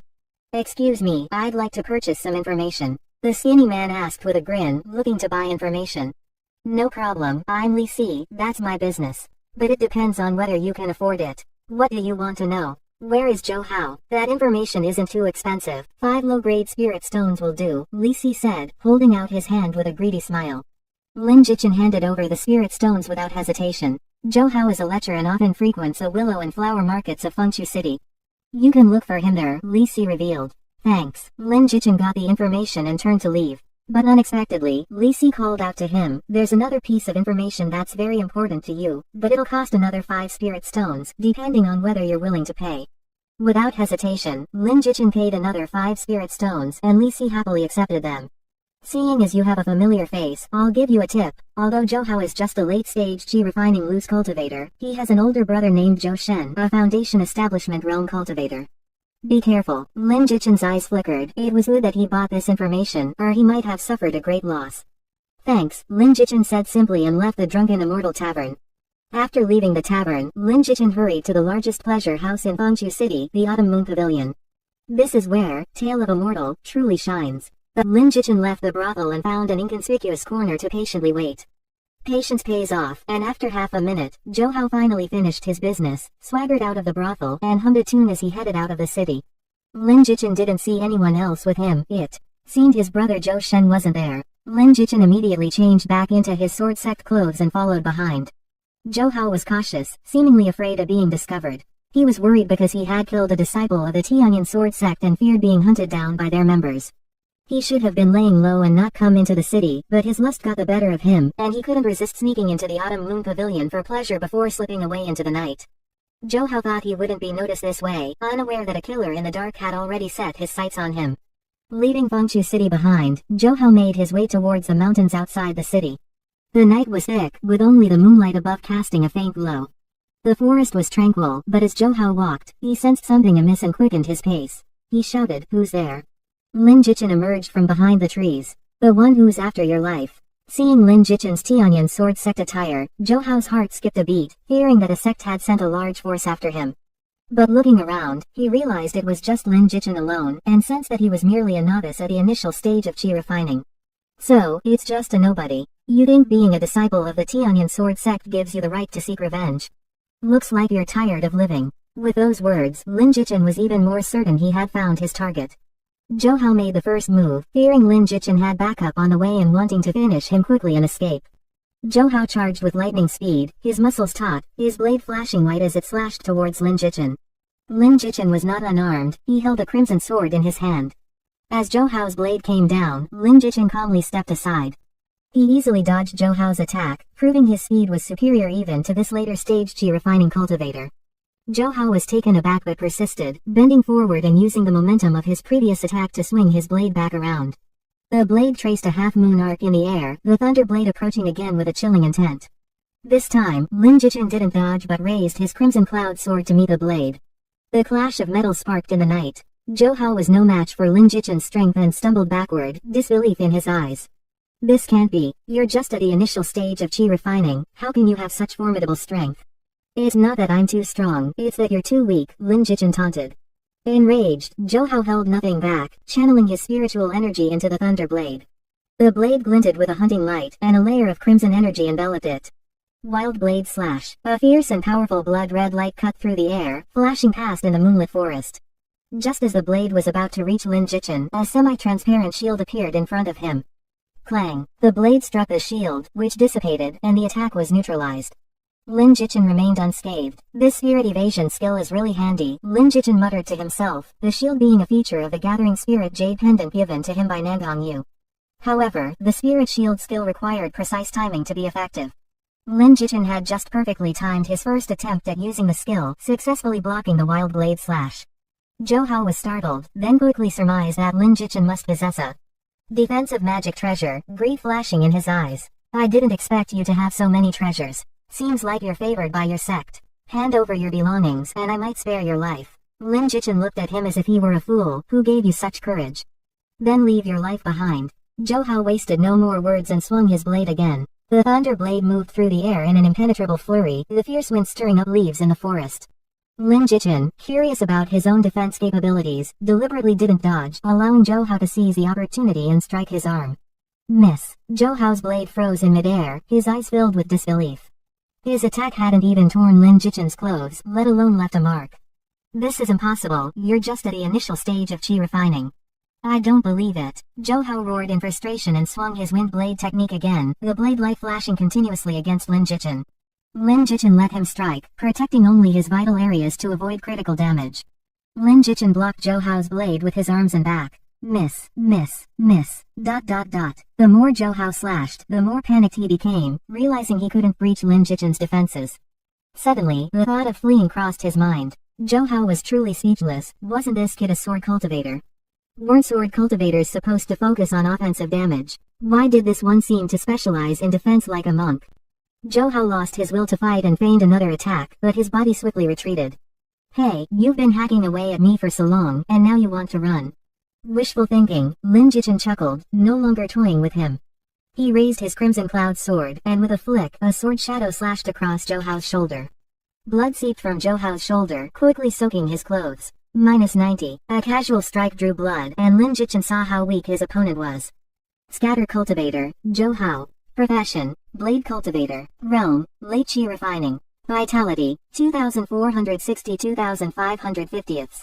Strength, 32. Mental Power, 30. Defense, 28. Speed, 36. Equipment, Spirit Grade Thunder Blade. Blade Technique, Wind Blade Technique Minor Achievement. Martial Arts Technique, Wild Blade / Beginner. Movement Technique, Mist Piercing Charge Minor Achievement. Seeing these attributes, Lin Jichin couldn't help but sigh at the weakness. Even at a late stage of chi refining, the opponent's stats were so low, while Lin Jichin's strength at the initial stage already crushed his opponent. Player, Lin Jichin. Profession, Sword Cultivator. Realm, Initial Chi Refining. Vitality, 2,300 2,300. Mana, 2,100 2,100. Strength, 37. Mental Power, 22. Defense, 48. Speed, 42. Critical Hit, 7. Heart Guard, 5. Sword Technique Aptitude, plus 5%. Movement being struck by a sword, Zhou Hao's composure vanished. Lin Jichin's onslaught continued, and Zhou Hao could only brace himself to fight back. In a few breaths, Zhou Hao had several more sword wounds, one of which was on his chest, triggering a critical hit and causing his health to drop by several hundred points. Zhou Hao didn't even notice until Lin Jichin's sword pierced through the back of his neck, the intense pain causing him to tumble to the ground. Critical hit, -300. With a base damage of 90, a critical hit dealing double damage, and an additional 70 points from the critical, plus the Crimson Cloud sword's extra 50 points of damage every 3 strikes, Zhou Hao's vitality bar dropped to less than half. The total damage was precisely 300 points. Senior, I was blind to your greatness. I concede, please show mercy and spare my life. Zhou Hao, bloodied, lay in a pool of his own blood, begging Lin Jichin for mercy. I might spare you, Lin Jichin said, standing over Zhou Hao with his sword, giving him a glimmer of hope for survival. Thank you, Senior, your kindness is immense. But Lin Jichin then asked, I heard you have a brother. Tell me where he is and I'll let you go. Zhou Hao didn't know why Lin Jichin was looking for his brother, but in order to avoid death, he had no choice but to compromise. My brother is at. Before Zhou Hao could finish, Lin Jichin's eyelids twitched, sensing danger from behind. He immediately bent down and dodged. A blade aura, many times thicker than Zhou Hao's thunder blade, passed through the spot where Lin Jichin had just been. After Lin Jichin dodged, the blade aura collided with the trees in the forest, instantly severing a fan-shaped area of trees at their trunks. Lin Jichin frowned and stared intently in the direction behind him. A burly figure emerged from the woods, looking very much like Zhou Hao but with a much more formidable aura. Seeing this person, Zhou Hao was overjoyed. Brother, save me, I'm being hunted. Zhou Hao's demeanor changed completely at this moment and he sneered at Lin Jichin. Kid, you're unlucky to run into my brother. For the sword marks you left on me, I'll make you pay 100-fold and chop you into pieces. Lin Jichin ignored his taunts and carefully observed the man before him. He recognized at a glance that the man's aura was that of someone in the Foundation establishment realm. Zhou Shen stepped forward, seemingly not taking Lin Jichin seriously at all, and instead began to scold Zhou Hao. I told you, with all the attention lately, you should have stayed put in the mountains and not come out. You never. Listen, if I hadn't noticed you were gone and specifically came looking for you, you'd be dead by now. Zhou Hao admitted his mistake. Brother, it's my fault. I'll listen to you this time and won't come out again. Please, avenge me first, I've been beaten so badly. Only then did Zhou Shen turn his attention to Lin Jichin, and upon discovering that Lin Jichin was only at the initial stage of qi refining, he was filled with mockery. You can't even beat a kid at the initial stage of qi refining. Don't call yourself my brother Zhou Shen when you go out. Zhou Hao protested. Brother, it's not my fault. This kid has treasures on him, I couldn't break through his defense. Plus, his strength is far beyond ordinary people, I'm no match for him. Hearing that Lin Jichin had treasures, Zhou Shen's eyes lit up, and he commanded Lin Jichin. Hand over everything you have, and I might consider leaving you a whole corpse to make your departure less painful. Otherwise, you'll wish you were dead. Lin Jichin did not comply. Seeing Zhou Hao getting up and taking out an elixir to heal, he simply thrust his sword forward.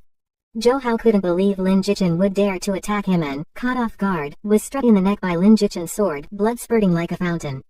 Critical, -300. Zhou Hao let out a painful scream and fell back to the ground, the elixir he had taken out scattering everywhere. Zhou Shen, seeing Lin Jichin's blatant disregard for him, roared, "You're courting death." With that, Zhou Shen's figure vanished. Zhou Shen, seeing Lin Jichin's blatant disregard for him, roared, "You're courting death." With that, Zhou Shen's figure vanished from the spot like a ghost. Then, a sound of tearing air followed. Swoosh. Zhou Shen had somehow appeared in front of Lin Jichin, his black, oddly shaped broadsword slashing down on Lin Jichin's shoulder. Lin Jichin couldn't dodge in time and took a solid hit. This time, the defense was breached, his clothes torn open, and a deep gash left on his shoulder, blood flowing out. -220. Lin Jichin also learned his opponent's information from this. Scatter Cultivator. Zhou Shen. Profession. Blade Cultivator. Realm. Initial stage of Foundation establishment. Vitality. 5,300 5,300. Strength. 70. Mental power. 40. Defense. 55. Speed. 50. Critical. 6. Equipment. Spirit Grade Snow Cutting Blade. Spirit Grade 100 Refined Ring. Spirit Grade Rhinoceros Belt. Blade Technique. Broad Moon Blade Technique Minor Achievement. Martial Arts Technique. Soul Cleaving / Minor Achievement. Spirit Skill. 100 Fierce Flames / Beginner. Movement Technique. Shadow Splitting Step Minor Achievement. This one was going to be much harder to deal with than Zhou Hao. Before Lin Jichin could counterattack, Zhou Shen's offensive came again. Lin Jichin had no choice but to engage in battle, and in an instant, two figures intertwined in the woods. The sound of swords and blades clashing rang out. Relying on his ample combat experience, Lin Jichin managed to block all of Zhou Hao's blades. Although Zhou Shen was faster, Lin Jichin's extensive combat experience allowed him to anticipate the opponent's moves and parry in advance. Seeing his offensive thwarted by Lin Jichin, Zhou Shen felt frustrated and humiliated. He, a cultivator of the Foundation establishment realm, had yet to take down a mere initial stage qi refining youngster. Zhou Shen, feeling insulted, lost all patience. The snow-cutting blade in his hand flashed with light, its speed incredibly fast. Soul Cleaving / Lin Jichin failed to dodge and was struck in the chest. -300. The blade hit a weak spot, significantly reducing Lin Jichin's vitality bar. Lin Jichin regretted using the Spirit Shield skill recklessly, otherwise, he could have blocked the slash with it. The cooldown for Spirit Shield was 15 minutes, still a long way off. However, the cooldown for Phantom Step was only 10 seconds, and it had already reset. He immediately used Phantom Step to distance himself from Zhou Shen. Zhou Shen would not let Lin Jichin escape and immediately employed his own movement technique. Shadow Splitting Step. Suddenly, 3 Zhou Shens appeared, surrounding Lin Jichin from 3 sides. 2 of the Zhou Shens were mere illusions. Moreover, their speed was much faster than Lin Jichin's. Lin Jichin, seeing the 3 simultaneous clones, remained unflustered. After a brief discernment, the Crimson Cloud Sword thrust forcefully at the middle Zhou Shen. Zhou Shen didn't expect Lin Jichin to be so decisive and accurate in finding his true body. Caught off guard, his chest was struck squarely by the Crimson Cloud Sword. Critical. -55. Armor break effect triggered, lasting 5 seconds. Lin Jichin was delighted. Armor break was a great thing, having the opponent's defense. There was no better time to strike. Lin Jichin leaned forward, sword pressing down, body spinning backward, sword light flickering, and Zhou Shen's chest was struck by the sword again. -110. After being injured twice in a row, Zhou Shen was furious and felt deeply humiliated. He maneuvered his blade to deflect Lin Jichin's Crimson Cloud sword, while the spiritual power within him surged, wielding the blade several times faster than before. The scene was filled with countless blade shadows, forming a high-speed slashing array, with sounds of blades tearing through the air echoing in the woods. Broad Moon Blade Technique. Although Lin Jichin was fully defending with his sword, the attribute suppression was too much and he kept getting struck. Lin Jichin was also frustrated. He was only at the initial stage of chi refining and had run into a Foundation Establishment realm cultivator. If only he had reached the middle stage of chi refining, he wouldn't be so passive. He had planned to find out Zhou Shen's whereabouts and then, when he was at a higher realm, go and eliminate Zhou Shen for good.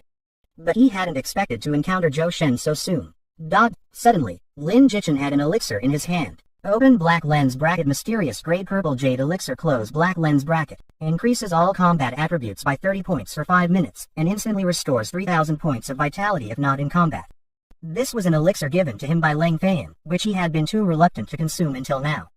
For the sake of survival, Lin Jichin had to rely on it.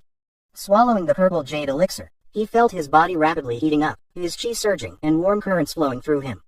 He felt as if he was brimming with strength. Now, his attributes had soared, strength to 67 points, and defense breaking through to 81 points. 81 points. Zhou Shen's strength was only at 70 points. What did this imply? Lin Jichin gave Zhou Shen a sly smile. Zhou Shen, clueless, thought Lin Jichin had been beaten silly and sneered continuously. To be able to laugh in the face of death, let's see if you can still laugh on your way to the underworld, Zhou Shen said, before continuing his attack with the Broad Moon Blade technique. This time, however, Lin Jichin didn't bother to block. Just like his previous fight with Zhou Hao, he let Zhou Shen's blade strike him. Miss. What? Zhou Shen was shocked and, disbelieving, struck again with his blade, only to miss once more. Realizing the problem must lie with the pill Lin Jichin had just consumed, Zhou Shen knew it was no ordinary elixir. With an elixir that can block my attacks, this kid must have many treasures on him. Zhou Shen, worldly and experienced, mocked. That elixir must have a time limit. Just wait until its effects wear off, and you'll meet your end. Lin Jichin nodded in agreement. You're right, my elixir does have a time limit. Zhou Shen felt smug, about to speak, when Lin Jichin added, so, all I need to do is kill you before it runs out, right? Zhou Shen's eyelid twitched as Lin Jichin's sword came at him. With all attributes increased by 30, Lin Jichin was like a new man, his speed now unmatched by Zhou Shen. Zhou Shen didn't even see Lin Jichin's sword strike, and in his unguarded state, his arm was torn open with a large gash. -180. Zhou Shen hastily retreated, trying to stall for time until the effects of Lin Jichin's elixir wore off. But his speed was no match for Lin Jichin, who caught up in a few steps, and the Crimson Cloud sword haunted him like a ghost. Zhou Shen began to suffer consecutive hits. How the tables had turned in 30 years. Their situations were completely reversed. Zhou Shen was forced to defend with all his might, positioning his blade in front to block as much of Lin Jichin's sword momentum as possible. Unfortunately, although Lin Jichin lacked any sword techniques or ultimate skills, his sword strikes were tricky and rare. Lin Jichin was like a hero with only basic attacks and no skills, but it was precisely these simple attacks that Zhou Shen struggled to parry. The speed and angle of Lin Jichin's sword left Zhou Shen with no defense. Zhou Shen was forced to protect his head and heart, leaving the rest of his body to fend for itself. He hoped to outlast Lin Jichin's elixir with his thicker pool of vitality. Lin Jichin understood his opponent's mindset and thus quickened his sword strikes with each attack. Zhou Shen's wounds multiplied, blood covering his body, turning him into a blood-soaked figure. Seeing Zhou Shen in such a state, his younger brother Zhou Hao knew he couldn't let his brother die or he would face the same fate. Brother, I'll help you. Zhou Hao, enduring severe pain and clinging to life, charged forward and swung his blade at Lin Jichin. Forced to break his attack rhythm by Zhou Hao, Lin Jichin turned to face the new threat. Zhou Hao was no match for Lin Jichin even on a good day. Especially not against Lin Jichin who had consumed the elixir. With an effortless sword strike, Lin Jichin sliced open Zhou Hao's abdomen. -355. A terrifying amount of damage exploded forth, and that wasn't even a critical hit. Zhou Hao, already low on vitality, was cut open and killed instantly. Brother, avenge me. Zhou Hao collapsed, his eyes dimming rapidly as life left him. Ding. Cultivation +0. You've reached a bottleneck. Please break through as soon as possible. Ding. Hell difficulty mission completed. Please return to the sect to claim your reward. After claiming his spoils of battle, Lin Jichin returned to Fengshu City, ready to report back to his sect. Suddenly, he remembered something. It was his first time carrying out a mission for the sect. Perhaps he should buy a gift for the sect master. Even though he knew Lang Feiyan lacked for nothing, there was wisdom in the old saying, it's the thought that counts. It was a matter of showing the right attitude. Especially in this traditional world, respecting one's teachers and valuing their teachings was essential. With that in mind, Lin Jichin dashed into the city, picked up a few mundane gifts, and then stepped through the teleportation gate back to the Tianyan Sword Sect. The number of players at the Tianyan Sword Sect had increased, with unfamiliar faces all around the outer temple. Lin Jichin went straight to the mission board where he had previously accepted his task and handed in his mission token. The disciple in charge of missions was still very enthusiastic towards Lin Jichin. Junior brother Lin, you finally seen the light. Giving up on the mission is the wisest choice. Do you need me to pick an easier task for you? Lin Jichin shook his head and said, you misunderstand, brother. I'm here to turn in my mission. With that, a sheepskin scroll appeared before him. The mission-handling disciple was so surprised that his eyes bulged, and he was left speechless.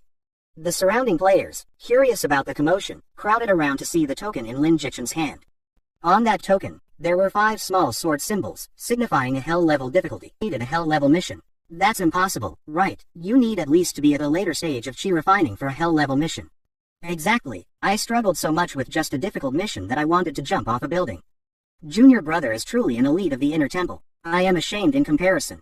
Given time, your future is boundless. I wish you great martial fortune. Here are your mission rewards. The elder handed several items to Lin Jichin. 100 low-grade spirit stones, a token, an elixir, a secret manual, and a pair of boots. Just the sight of those 100 spirit stones was enough to make all the players envious to the point of drooling. The average player currently possessed no more than a double-digit number of spirit stones, and most sect mission rewards were in single digits. As for the token, many players recognized it as an item that recorded sect contribution points. Some eagle-eyed players noticed the token read, 100 points. They couldn't help but complain that it would take them at least 10 missions to earn that many contribution points. The remaining elixir, secret manual, and boots were undoubtedly valuable items. Before the players could take a closer look, Lin Jichin pocketed the rewards, politely thanked the elder, and quickly left everyone's sight. Many players wanted to follow Lin Jichin and ride his coattails, but they found that he had gone straight through the outer temple and into the inner areas. The gatekeeping disciples didn't stop him. Instead, they respectfully let him pass. As for them, dream on. If they dared to take a step inside, they'd face severe sect punishment. Lin Jichin had left, but the shock he left behind among the outer temple players lingered. My god, it's only the second day of the open beta, and someone has already become the sect master's disciple. That's outrageous. More than outrageous, it's off the charts. This guy must be the game company's godson, right? I refuse to accept this. I'm going to report it. There's a bug in the game. This person must have exploited a bug to become the sect master's disciple. I heard the elder say his name is Lin Jichin. Wait, isn't he the Lin Jichin mentioned in the first day's game announcement? The guy who took down the novice village's big boss. Damn, it might turning to the Sword Palace. Tranquility immediately enveloped the surroundings, free from any further disturbances, until now. Today, Lang Feiyan's attire was different from the daytime. She was clad in a pale aqua robe, draped with a white gauze outer garment, revealing her gracefully curved neck and clearly defined collarbones. Even the loose-fitting robe couldn't conceal her impressive figure beneath. The skirt's pleats, like, disciple, I've heard you completed a hell-level mission. Lang Feiyan's voice remained as melodious as ever, like an oriole singing in the valley, a kite calling, a phoenix crying. Lin Jichin answered honestly, yes, master. Rather than praise, Lang Feiyan's tone turned stern. I only instructed you to choose a difficult mission. Why risk a hell level 1? Do you realize the peril? A failure could mean death and the end of your Tao. The loss of a genius like you would be a blow to our sword sect. Lin Jichin was taken aback, realizing that although Lang Feiyan spoke of the sect's interests, she was also concerned for him. He promptly admitted his fault. Disciple acknowledges the mistake. Master's reprimand is just. Lang Feiyan nodded slightly, clearly satisfied with Lin Jichin's attitude. She then inquired, how was the cultivation of your opponent on this mission? Beyond my expectations, I initially thought the adversary would at most possess chi refining cultivation, but... Lin Jichin recounted the situation with Zhou Hao and Zhou Shen. Lang Feiyan's beautiful eyes sparkled with interest upon hearing the details. You battled a Foundation Establishment realm cultivator and ultimately turned the tables, defeating them single-handedly. Disciple wouldn't dare lie. Of course, it was mainly thanks to the elixir master gave me. Without it, I certainly wouldn't have succeeded. Lang Feiyan nodded repeatedly, her gaze on Lin Jichin growing more appreciative. She was certain of Lin Jichin's combat talent, as outstanding as his natural aptitude. Such an exceptional talent was truly once in a millennium. The gap between major realms is vast. Take this as a warning and do not act recklessly in the future. Disciple will bear it in mind. Lang Feiyan hesitated for a moment, seemingly still worried. With a gesture, she sent a talisman paper flying towards Lin Jichin. You are the most talented disciple of our sect. For safety, keep this talisman. Use it only in a life or death crisis, not for trivial matters. Lin Jichin hadn't expected this bonus and quickly grasped the talisman in his hand. Soul Talisman seals a strand of Leng Feiyan's soul and can only be used once. Not applicable in player versus player combat. Wow, Lin Jichin was overjoyed. With this talisman, he no longer feared losing innate attributes upon death. This talisman was like having the sect master backing him up, giving him confidence in everything he did. This was the advantage of being a sect master's disciple. Hihi, what a powerful ally to cling to.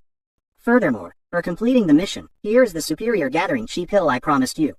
After distributing the rewards, Leng Feiyan showed no intention of staying longer. What you lack now is sword techniques. I haven't collected any for the chi refining realm, but our scripture repository has them. You can exchange for them yourself. With that, Leng Feiyan's figure began to blur, and just as she was about to disappear. Master, wait, what is it? Leng Feiyan returned to her seat, her expression puzzled. Lin Jichin took out a white jade and gold hairpin from his storage ring, smiling sheepishly. After a moment's hesitation, Leng Feiyan summoned the hairpin to her hand with a flick of her sleeve. Holding the hairpin, Leng Feiyan could even feel the residual warmth from Lin Jichin's hands, which made her even more uncomfortable. It can be hard to make great work when it's stolen from. I accept your gift. Continue to cultivate diligently and do not slacken. With that, Leng Feiyan departed completely. Ding. Leng Feiyan's affection level towards you has increased by 5. Current affection level, 10 points acquaintance. The gift was a success, and Lin Jichin chuckled to himself. How could he not know the implications of giving a gift to someone of the opposite sex in Tale of a Mortal? He simply had a weak stomach and wanted to be a gigolo. Was there a problem? No problem. Was it shameful? Not at all. Back repository, Lin Jichin was about to head to the mission release point to take on tasks to improve his cultivation. Suddenly, he heard an explosion from a nearby side hall. In an instant, black smoke billowed from the side hall, and an old man walked out, irritably brushing off the dust on his body, muttering to himself. Failed again. Why is the youth-retaining pill harder to refine than the heavenly origin pill? I refuse to believe it. Seeing this scene, Lin Jichin immediately realized this was a triggered quest, so he quickly walked over and respectfully bowed. Greetings, Elder. Although Lin Jichin didn't recognize him, he was sure this person must be an elder, as the familiar aura of the Enlightenment realm lingered around him. Just like the elder who taught in the inner temple square before. The white-bearded elder's eyes lit up when he saw Lin Jichin, and he seemed to be deep in thought. I think I've seen you before. You're the last disciple taken in by the sect leader, right? Yes, that's me. Lin Jichin didn't dare to show any arrogance, maintaining a humble attitude. Such humility, combined with his full charm, made the white-bearded elder very pleased with Lin Jichin. Not bad, not bad. You've just joined the sect, and in just 2 days, you've broken through to the middle stage of chi refining. It seems that Cold Girl has a good eye for people, haha. As he spoke, the white-bearded elder instructed Lin Jichin, I am one of the 12 great elders of the sword sect, Tianqing. I am currently refining an elixir and need a medicinal guide. Would you be willing to find it for me? Disciple dares not refuse. I will not fail the elder's trust. Lin Jichin agreed without hesitation, secretly astonished. He hadn't expected this old man to be the most powerful alchemy grandmaster of the sword sect. That purple jade elixir was crafted by him. In fact, the elixirs of the Tianyan sword sect were famous throughout New Xi'an province. Building a good relationship with such a prominent figure was crucial. Ding, Elder Tianqing has given you a quest. Do you accept? Yes. Hell quest, help Elder Tianqing find 1 stalk of yin-sustaining grass before dawn. Lin Jichin immediately bid farewell and headed to Candlin Medicine Valley.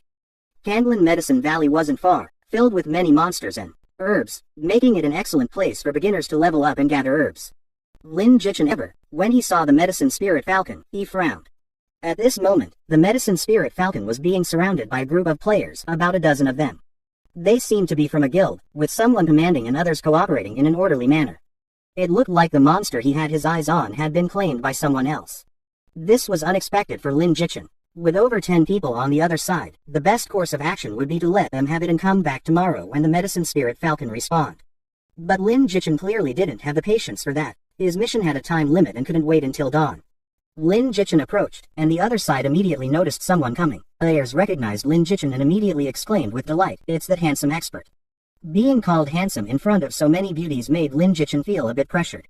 Why did they only call him handsome? Was he really good for nothing but his looks? He felt a bit melancholic. The player who was commanding turned around upon hearing this. It was Su Wanling, who had a bit of a history with Lin Jichin. Su Wanling was surprised to see Lin Jichin appear and then became a bit nervous. She was worried that Lin Jichin might try to snatch their boss. Wanling, do you know this person? asked the woman standing next to Su Wanling. Lin Jichen couldn't see her face clearly, but this woman wasn't wearing the same sword sect attire as everyone else. Instead, she wore a light green robe and held a staff instead of a sword. The staff looked somewhat familiar, but Lin Jichen couldn't recall it at the moment. Su Wanling, who was usually the leader of the Moon Shadow Guild, was very respectful towards this woman. This is the expert I told you about, the one who single-handedly killed the wild boar king in the novice village and got a full server announcement. He also sold us a lot of equipment and information. The woman didn't seem too impressed upon hearing this, merely nodding and saying, then talked to him nicely. This boss belongs to our Moon Shadow Guild. Even if he's a friend, we can't give it to him. Got it, I'll go talk to him. Su Wanling then immediately walked up to Lin Jichen. Master Lin, you're here for the medicine spirit falcon too. Lin Jichen admitted openly, yes. Afraid that he might want to snatch it, Su Wanling awkwardly said, I'm really sorry, but this falcon is needed for our boss's mission. We must take it down. Could you wait for it to respawn tomorrow? Lin Jichen hesitated. His mission was also urgent. Just as he was still considering, the medicine spirit falcon suddenly let out a piercing screech, flapping its wings and releasing a cloud of pale yellow powdery air towards the crowd. Those who inhaled the pollen immediately fell into a dizzy state, wobbling and barely able to stand.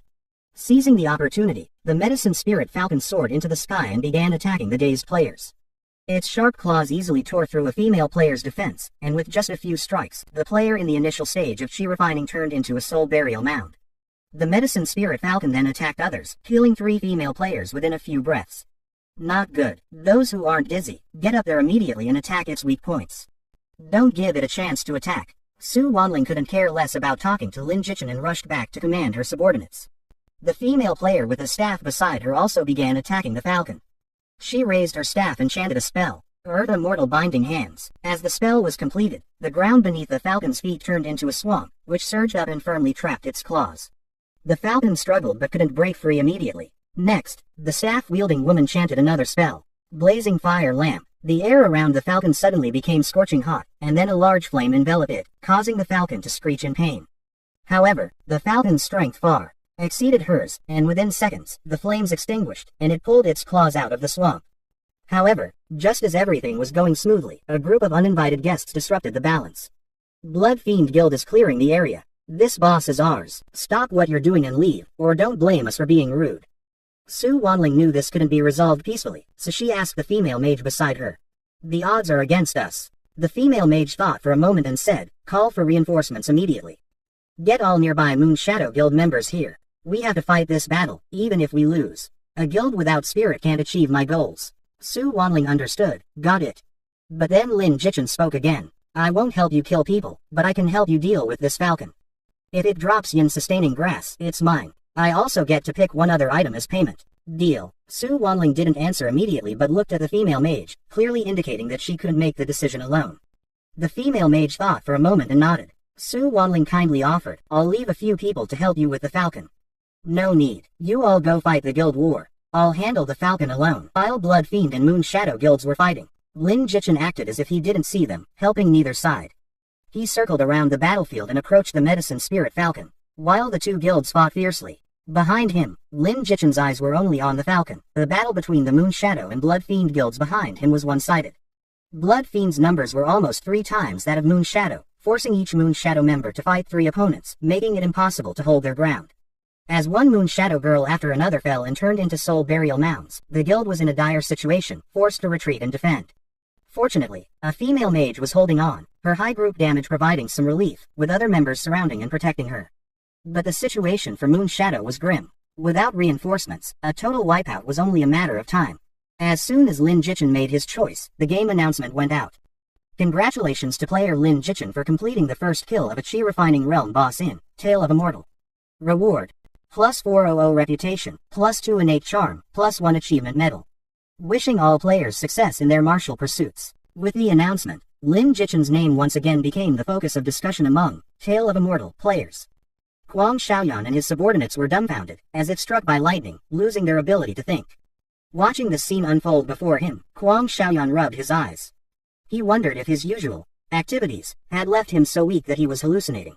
It's no big deal. Facing the woman's gratitude, Lin Jichen seemed indifferent. He remembered something and said, by the way, I've already dealt with the medicine spirit falcon, and here's the equipment it dropped.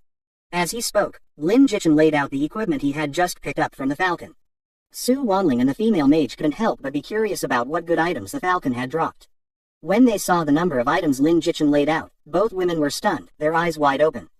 Lin Jichen had laid out 6 items in total. What kind of drop rate was this? They had never seen a monster so generous. Could the falcon's drop rate be this high? A total of 6 items, 4 of which are spirit-grade equipment and skills. This drop rate and equipment quality made Su Wanling and the female mage start to doubt if they were playing the same game as Lin Jichen.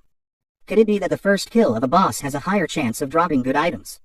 Only this reason could somewhat convince them. These are all the items. As agreed, the yin-sustaining grass is mine, and I'll pick one more item as my reward. No problem, right, Lin Jichen said. The female mage shook her head slightly, and Lin Jichen thought she was going to agree.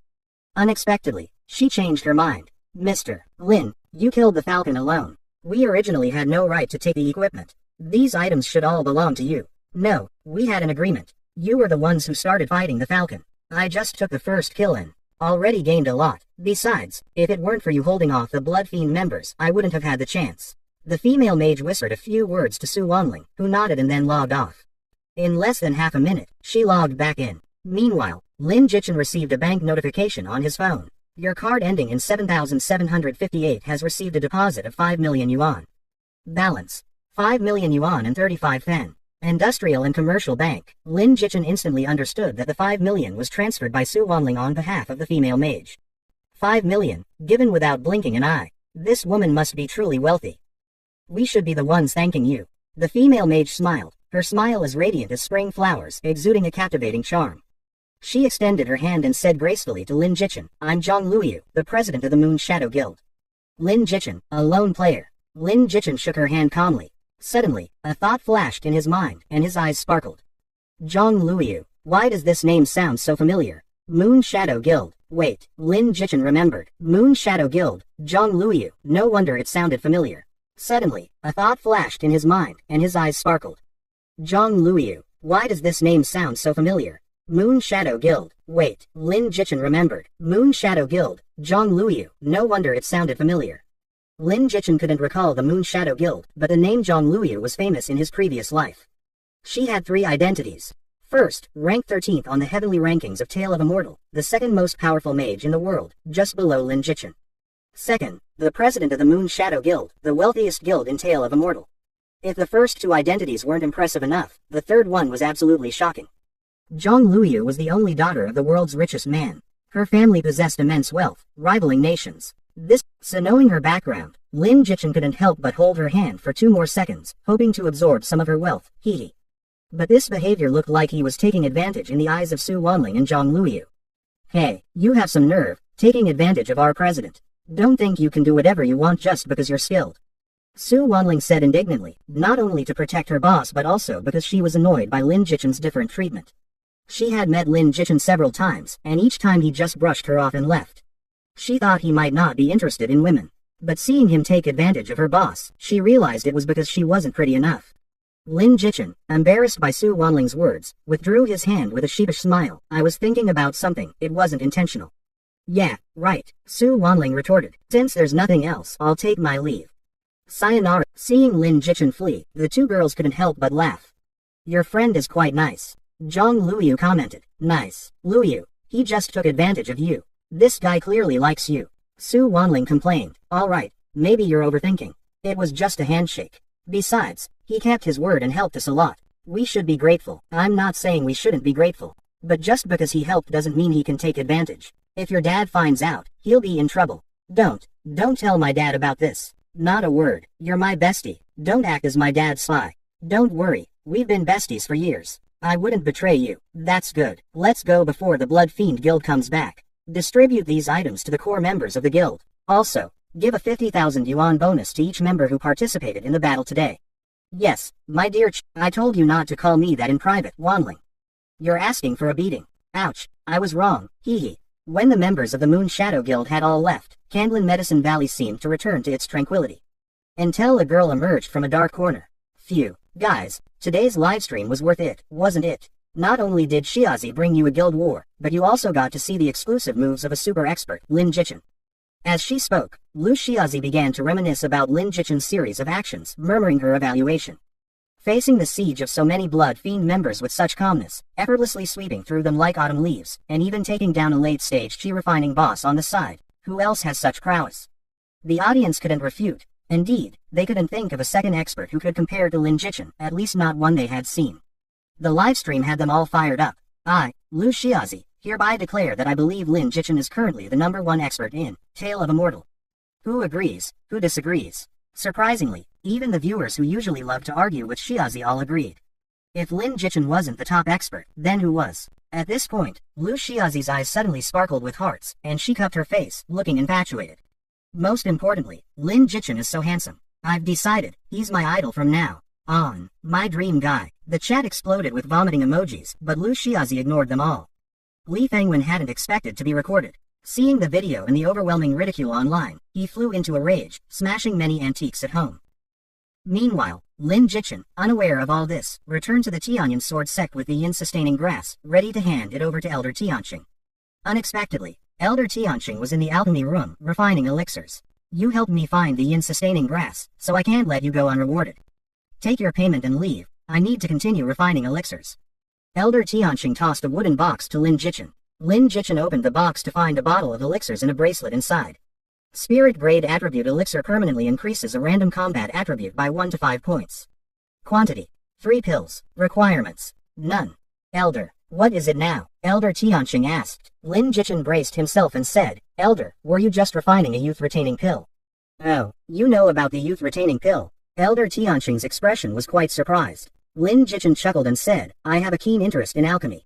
I often study it and once saw it mentioned in an ancient text. Didn't expect you to be interested in alchemy as well. Not bad, not bad. Indeed, I was refining a youth-retaining pill, but unfortunately, I don't have the exact formula. I'm just feeling my way through. I know the formula, Lin Jichin quickly said. Is that so? Then tell me, what are the ingredients? Elder Tianqing still couldn't believe Lin Jichin knew the formula. Lin Jichin didn't hold back and recited the formula on the spot. As he listed more and more ingredients, Elder Tianqing's expression grew increasingly shocked. He could confirm that Lin Jichin wasn't lying because all the ingredients were indeed for the youth-retaining pill. Moreover, Lin Jichin even mentioned the exact quantities and proportions needed for each ingredient, which didn't seem made up at all. After Lin Jichin finished reciting the entire formula, Elder Tianqing's breathing became a bit rapid. Follow me. An hour passed. As the flames in the furnace died down, a rich medicinal fragrance wafted out. Elder Tianqing opened the furnace lid, and 2 perfectly formed pills flew out. Ha ha, I did it. Elder Tianqing was overjoyed. After pondering the youth-retaining pill for so long, he had finally succeeded. Of course, he didn't forget Lin Jichin's contribution. Without Lin Jichin providing the complete formula, he would have failed many more times. What's your name again? Disciple Lin Jichin. Good, Lin Jichin, you've done me a great favor. Here, take one of these pills as a reward. Elder Tianqing generously handed one of the youth-retaining pills to Lin Jichin. Earth Grade Youth-Retaining Pill permanently increases innate charm by 5 points, increases the affection growth rate of opposite-sex NPCs by 5%. If given to an opposite-sex NPC, it can randomly increase their affection towards you by 10 to 20 points. Requirement: each person can only consume one, and it can only be gifted to the same person once. He quickly thought of who to give it to. Of course, it had to be Lang Feiyan. The higher Lang Feiyan's affection towards him, the more benefits he would gain. Thank you, Elder. I will take my leave now. Just as Lin Jichin was about to leave, Elder Tianqing called out to him. Do you have any other instructions, Elder? Elder Tianqing, in a good mood, looked at Lin Jichin with increasing satisfaction and suddenly had the idea of taking him as a disciple. I ask you, do you like the art of alchemy? Yes, I do, Lin Jichin could only reply. Then I want to take you as my disciple and teach you the art of alchemy. Are you willing? Ding. Opportunity triggered. Elder Tianqing wants to take you as a disciple. Do you accept? Lin Jichin didn't expect such a sudden stroke of luck. Lin Jichin thought it made sense and was about to agree when a familiar, clear voice came from behind him. Elder Tianqing, are you really willing to take away Feiyan's only disciple? As the voice fell, a graceful figure floated over, dressed in white, looking dreamlike under the moonlight. The newcomer was none other than Lang Feiyan. Lang Feiyan's sudden arrival surprised both Lin Jichin and Elder Tianqing. She walked gracefully to Elder Tianqing. As she passed Lin Jichin, she glanced at him without a word. Although her gaze was calm, Lin Jichin felt as if she was angry with him. Impossible, it must be his imagination. Elder Tianqing laughed and said, Sect Master, you misunderstand. I never intended to take your disciple. It's just that your disciple has great talent in alchemy, and I couldn't help but want to teach him. I see, It seems I misunderstood. Lang Feiyan smiled, her smile captivating. She paused for a moment, then changed the topic. But I believe my disciple has even greater talent in cultivation. The sword sect needs not just alchemists but powerful immortals. Don't you agree, Elder Tianqing? Lang Feiyan smiled and said, Elder Tianqing, there's no need to feel regret. My disciple's current realm is indeed too low to be distracted. However, once his cultivation improves, if he is willing, he can still become your disciple. That would be great. It's settled then. Ha ha. Elder Tianqing nodded enthusiastically. He then turned to Lin Jichin and said, when your cultivation reaches the gathering spirit realm, if you still wish to learn alchemy, I will take you as my last disciple and teach you everything I know about alchemy. Lin Jichin quickly agreed. He didn't want to focus on alchemy so early, so this arrangement suited him perfectly. Then it's settled. I need to return to my alchemy. You two can carry on. Elder Tianqing left cheerfully. Only Lin Jichin and Lang Feiyan remained. Come with me to the Sword Palace. I have something to discuss with you, Lang Feiyan said calmly. Yes, Master, Lin Jichin agreed, but he had a bad feeling in his heart. Why did it feel like Lang Feiyan was going to settle accounts with him? It couldn't be, right? He hadn't done anything wrong. Was it because he was planning to become Elder Tianqing's disciple? As Lin Jichin's thoughts raced, Lang Feiyan brought him back to the Sword Palace. Inside the palace, it was still just the two of them. Lang Feiyan sat in the sect master's seat, her beautiful eyes lowered, saying nothing. Lin Jichin was anxious and tentatively asked, Master, did you call me back because you have a task for me? Lang Feiyan finally spoke, her voice elegant but tinged with a strong sense of jealousy. It seems that as your master, I haven't satisfied my disciple. I've been thinking, maybe I'm not suitable to be a master. Perhaps we should dissolve our master-disciple relationship, and you can find a better teacher. Lin Jichin was dumbfounded. Did something go wrong? He felt like he hadn't done anything wrong, so why was his master suddenly kicking him out? Could it be that Lang Feiyan heard about him planning to become Elder Tianqing's disciple? It must be. Lin Jichin felt both amused and helpless. He hadn't even formally agreed to Elder Tianqing yet, and besides, there was no rule that he could only have one master. He didn't expect his master to be so petty. Upon hearing that he wanted to take a second master, she got angry and said he should find another teacher. If he had known this would happen, Lin Jichin would have firmly rejected Elder Tianqing's offer at the time. But now it was too late. Lang Feiyan was clearly already upset. No, he had to salvage this. He couldn't lose his biggest support in the Tianyan sword sect. Master, I know I was wrong. Please don't dissolve our master-disciple relationship. I wouldn't have the face to stay in the sword sect if that happened. Lin Jichin put on a pitiful face and pleaded with Lang Feiyan. As the sect master, Lang Feiyan wasn't so easily fooled. She asked Lin Jichin calmly, what did you do wrong? Did I say you were wrong? Lin Jichin thought to himself that women were indeed contradictory creatures. Clearly, she was angry but wouldn't admit it. Of course, he didn't dare say that out loud. Of course, I was wrong. I shouldn't have had distractions and not listened to Master, focusing solely on cultivation. Instead, I thought about learning alchemy, wasting time and neglecting Master's teachings and expectations. Lin Jichin put on a guilty and remorseful expression. Seeing this, Lang Feiyan's expression softened a bit. Noticing a chance, Lin Jichin quickly added more. I was truly blind. I already have the best master in the world, one whose cultivation is unparalleled and whose beauty is like a celestial being. Yet, I still thought of taking another master. Such greed is unforgivable. As he spoke, Lin Jichin pounded his chest in regret. Anyone who didn't know would think he had committed some heinous crime. Listening to Lin Jichin's sincere words, Lang Feiyan's little bit of resentment dissipated. Especially when she heard Lin Jichin's compliments, a barely noticeable smile appeared on her lips. It was like a ripple, quickly spreading across her face, then gathering into 2 stars in her eyes, disappearing in an instant. There were countless people who flattered her, but somehow, no one's flattery moved her, except Lin Jichin's, which didn't feel like flattery at all. Ding. Lang Feiyan's affection level towards you +5. Current affection level, 15 points. Pleasant conversation. Phew. Seeing this notification, Lin Jichin finally breathed a sigh of relief. Great, now he didn't have to worry about being expelled as a disciple. Since you realize your mistake, I won't hold it against you this time. Lang Feiyan said magnanimously, but Lin Jichin caught a hint of pride in her smile. Lin Jichin almost wanted to laugh. Who would have thought that the dignified sect master of the Tianyan sword sect, a feather transformation realm expert, Lang Feiyan, had such a girlish and playful side beneath her cold exterior. Thank you, Master, for your generosity. I promise never to make such a low-level mistake again. As he spoke, Lin Jichin took out the youth-retaining pill he had just obtained. To show my apology, this is a small gift for you, Master. Lang Feiyan's eyes widened in surprise when she saw the elixir in Lin Jichin's hand. Is this a youth-retaining pill? Indeed. Where did you get this elixir? Lang Feiyan asked curiously. Elder Tianqing gave it to me. Lin Jichin briefly explained what had happened. I see. Such a precious elixir, you should keep it for yourself. Lang Feiyan said, but her eyes couldn't help but glance at it several times. Facing his Tsunere master, Lin Jichin had no choice. If one offer didn't work, he would offer again, and if that didn't work, he would insist. Master, I specifically asked Elder Tianqing for this elixir to give to you. I wanted to learn alchemy from him so that I could make youth-retaining pills myself and give you one every day, like a meal. PFF'd. Lang Feiyan couldn't help but laugh. Her smile was like the sudden appearance of bright sunshine, melting the ice. Lin Jichin's heart skipped a beat, his heart pounding. Oh no, a smiling master is irresistible. Foolish disciple, this youth-retaining pill may only be an earth-grade elixir, but its ingredients are extremely rare. You can't just refine one every day and treat it like a meal. You're being too naive. Lin Jichin scratched his head and chuckled. You're right. With Master's heavenly immortal-like beauty, there's no need for a youth-retaining pill.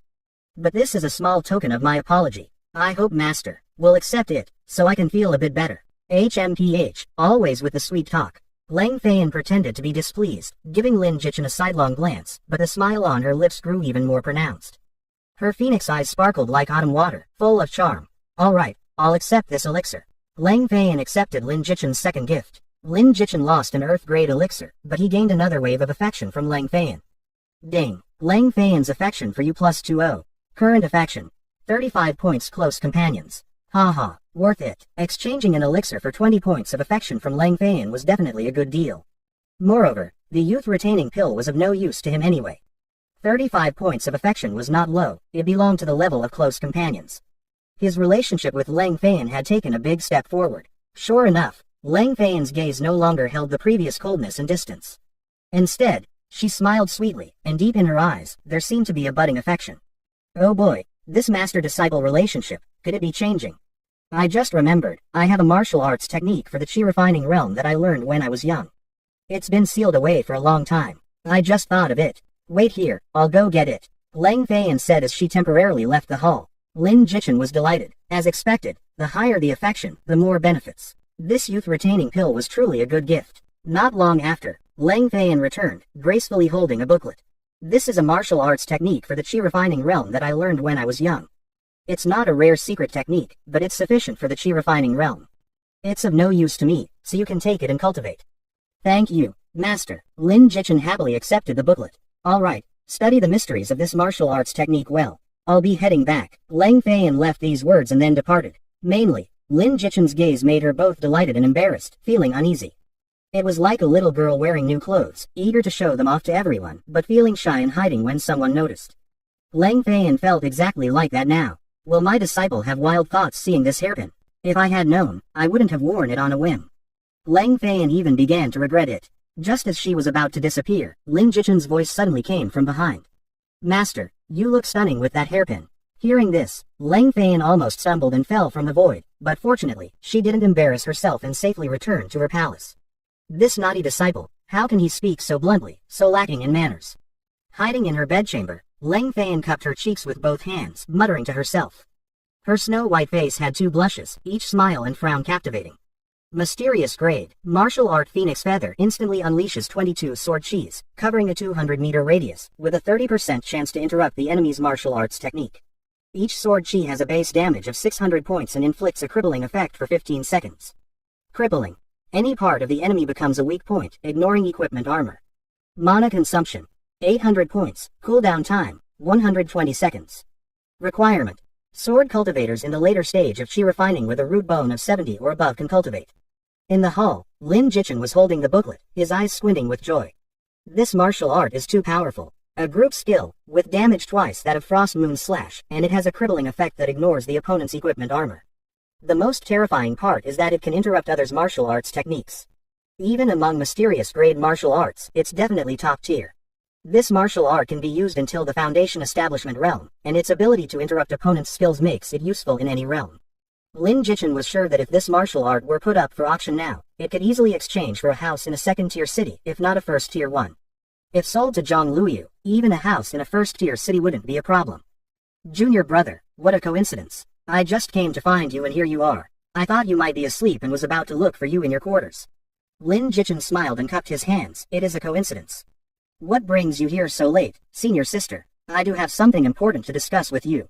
Please go ahead, senior sister. Nandong Yu explained. All disciples of the sword sect, whether in the outer temple, branch temple, or inner temple, must complete at least 3 tasks during each major realm. The difficulty varies. They are categorized as ordinary, difficult, and extremely difficult. After reaching the crystal realm, I haven't completed any tasks. Now I feel like I'm about to break through to the golden core realm. If I don't finish the tasks, I'll be punished by the sect. Lin Jichin asked curiously, why haven't you completed the tasks? Nandong Yu blushed and smiled sheepishly. I was too busy having fun, hiding away and reading romance novels. I just forgot. Lin Jichin couldn't help but laugh. He didn't expect Nandong Yu to have such a hobby, reading mortal romance novels. Quite surprising for a cultivator. That's not important. What's important is that if I don't finish the tasks soon, my father will burn all my treasured romance novels when he returns. Nandong Yu's face was filled with despair as she seemed to imagine the horrifying scene. Alright, so how can I help you? Lin Jichin asked. Nandong Yu immediately replied, I've already rushed through the ordinary and difficult tasks for the crystal realm.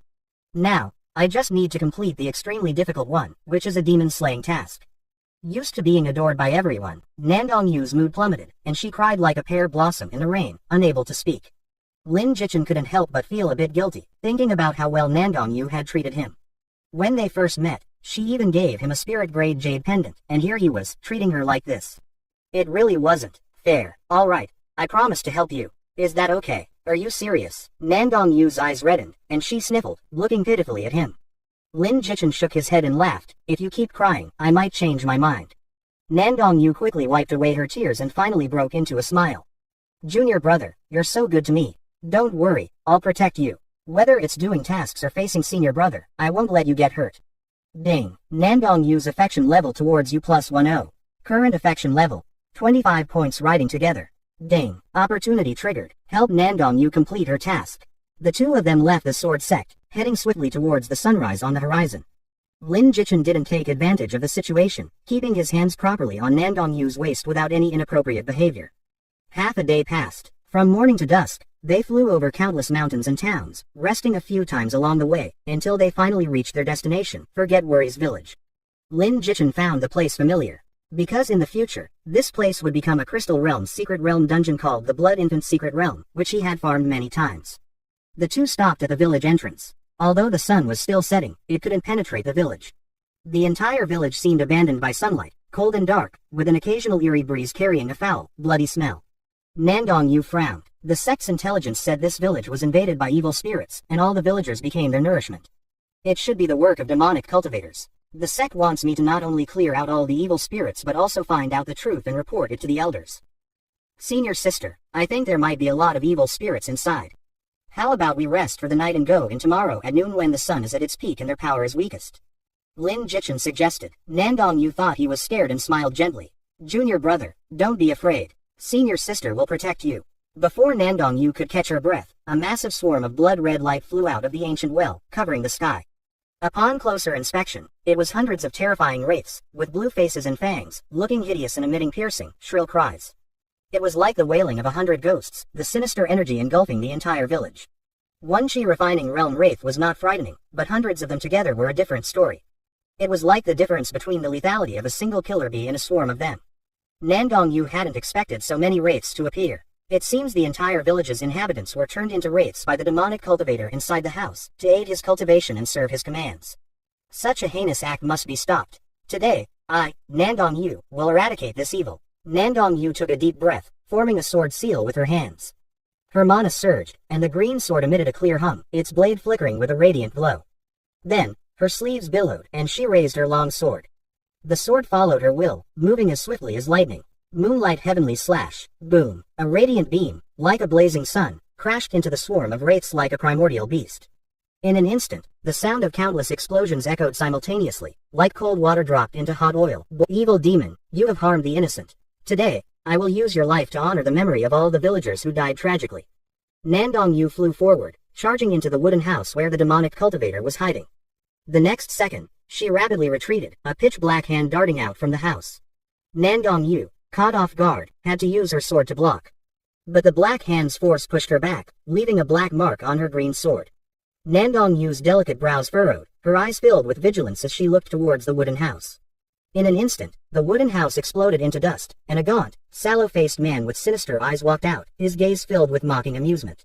I didn't expect that my cultivation here would attract disciples of the Tianyan sword sect. There's a road to heaven, but you refuse to take it. Don't blame me for sending you to hell. The gaunt man finished speaking, unleashing an astonishing aura. Nandong Yu and Lin Jichen's faces both tensed. Golden Core Realm. This man was a Golden Core stage cultivator. Did the sect's information have an error? Nandong Yu murmured. Lin Jichen shook his head, saying, judging by his aura, he must have just broken through. Haha, you have a keen eye for someone with such low cultivation. Yes, I just broke through to the Golden Core stage, and you two delivered yourselves right to my door. I'll turn you both into wraiths, and use your flesh and blood to sacrifice to my soul banner. My power will surely increase significantly. The man waved his sleeve, and a flag emitting dense black energy shot into the sky. From the soul banner, evil spirits roared, ghostly shadows swarmed, carrying a demonic aura that seemed to devour the heavens and earth. 100 ghosts devour the heart. Command. The gaunt man made a commanding gesture, and the soul banner suddenly attacked Nandong Yu. As it neared, hundreds of evil spirits crawled out of the banner, looking ferocious, as if they wanted to devour Nandong Yu completely. Junior brother, step back. Don't get caught in the crossfire. Nandong Yu only had time to leave these words before she charged forward with her sword. Though the opponent was at the initial stage of the Golden Core, Nandong Yu was an elite disciple of the Inner Temple, and her grandfather was one of the 12 Great Elders. Her cultivation and magic treasures were extraordinary. She didn't believe she couldn't defeat this Golden Core stage enemy. Nandong Yu swung her green sword, her graceful figure blurring, transforming into countless shadows. Sword shadows filled the sky, and sword chi soared. In her swift movements, the evil spirits were reduced to ashes, destroyed by the sword chi. Seeing this, the gaunt man's eyes turned venomous. He snarled, "Dare to harm my ghost puppets. I'll make you replace them. Become my puppet." With that, the man poured his mana into the soul banner, which instantly expanded, seeming to cover the sky. The light cocoon that had illuminated the night lost its effect in an instant. Darkness enveloped the surroundings once more, with only Nandong Yu's sword light faintly illuminating the area. Facing the overwhelming demonic cultivator, Nandong Yu showed no fear. She lifted her sword and floated in the air, her delicate body suddenly emitting an astonishing sword intent. The sword intent soared, and her green sword in hand became a blade of justice, slashing towards the soul banner that covered the sky. Boom! A violent sonic boom echoed, and all the houses in the village collapsed like dry leaves, turning to dust. Lin Jichen was forced to retreat several steps to avoid getting injured by the aftermath. He was just a mid-stage chi refining cultivator. In a battle of this level, it was easy to get hurt, so it was best to stay out of the way. In the sky, the two continued their fierce battle. The gaunt man, growing impatient with his inability to defeat Nandong Yu, secretly threw out a blood gourd. The gourd flew out and landed on the ground, looking unremarkable. At this moment, the stopper of the gourd fell off automatically, and a mass of crimson blood mist surged out. The stench was 100 times stronger than the smell from the ancient well earlier. The nearby vegetation withered rapidly upon contact with this aura. KKK. From within the blood mist, an eerie and sinister laugh suddenly echoed, crisp like a child's but more chilling than a ghost's wail. The blood mist began to solidify, and as it gathered in one place, a baby appeared, sitting on the ground.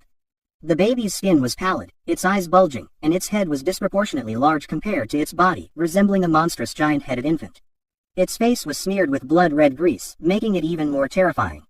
The baby looked up and saw Nandong Yu, its smile growing even more sinister and cold. Suddenly, the baby's mouth opened, and a black tongue shot out, extending like a long serpent for several meters. Nandong Yu was fully focused on dealing with the emaciated man, unable to divert her attention, and was about to be attacked. At this moment, Lin Jichen, who had been watching from the side, sprang into action. His figure moved like lightning, whistling through the air. Just as the baby was about to succeed in its sneak attack, a crimson sword sliced through the darkness, cutting the baby's tongue at its root. Slash. A critical hit. -610. A blood-red number floated out, leaving a deep wound on the baby's black tongue. The baby let out a pained wail. Nandong Yu, realizing that Lin Jichen had come to her aid, breathed a sigh of relief. Junior brother, hold off this demon baby for me. Once I finish off this demonic cultivator, I'll come to help you. The emaciated man, who had thought his plan was foolproof, was infuriated that Lin Jichen had disrupted it. You brat, ruining my plans. Once I deal with her, I'll grind your bones to dust. I'll flay you and extract your soul to feed my soul banner. Lin Jichen couldn't be bothered with him. He knew that with his current cultivation, he couldn't possibly be a match for the emaciated man. But he could still help alleviate some of Nandong Yu's pressure. His target was the blood baby. However, after engaging it, he realized the blood baby was no easy opponent. Evil spirit. Ghost mother blood baby. Level. Elite. Strength. Mid-foundation establishment. Health. 6,297 thousandths. Attack. 88. Defense. 60. Speed.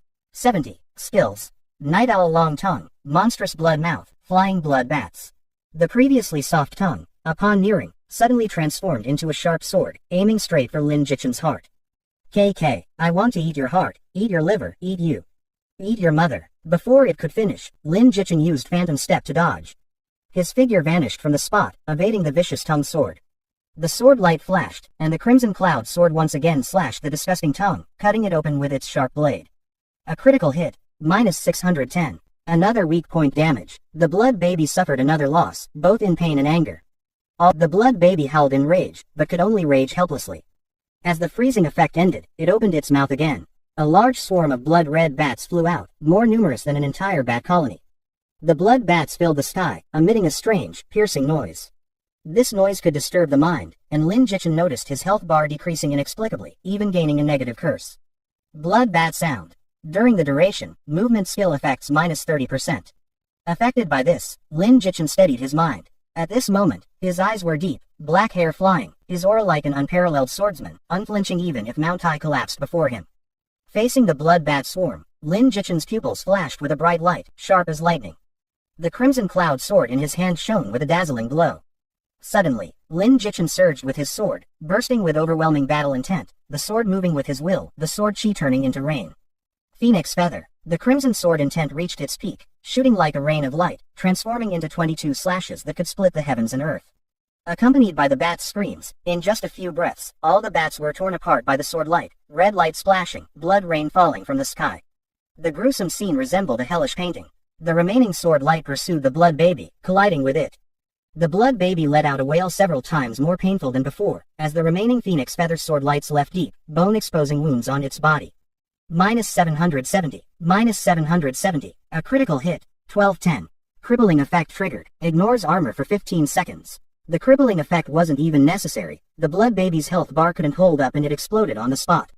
Such was the power of a mysterious grade martial art. Far superior to Frost Moon Slash. Cultivation +500. Having successfully slain the blood baby, Lin Jichen quickly stored the soul burial mound it dropped into his ring. The battle in the sky was also nearing its end. Nandong Yu, with her late crystal formation cultivation, had managed to defeat her early golden elixir opponent. Lin Jichen clicked his tongue in wonder. This seemingly delicate and cute junior sister had a strength not to be underestimated. He had misjudged her. I refuse to accept this. The emaciated man, filled with frustration, looked up inside, but couldn't escape his fate of being killed. However, just before his death, the emaciated man threw out a brocade box.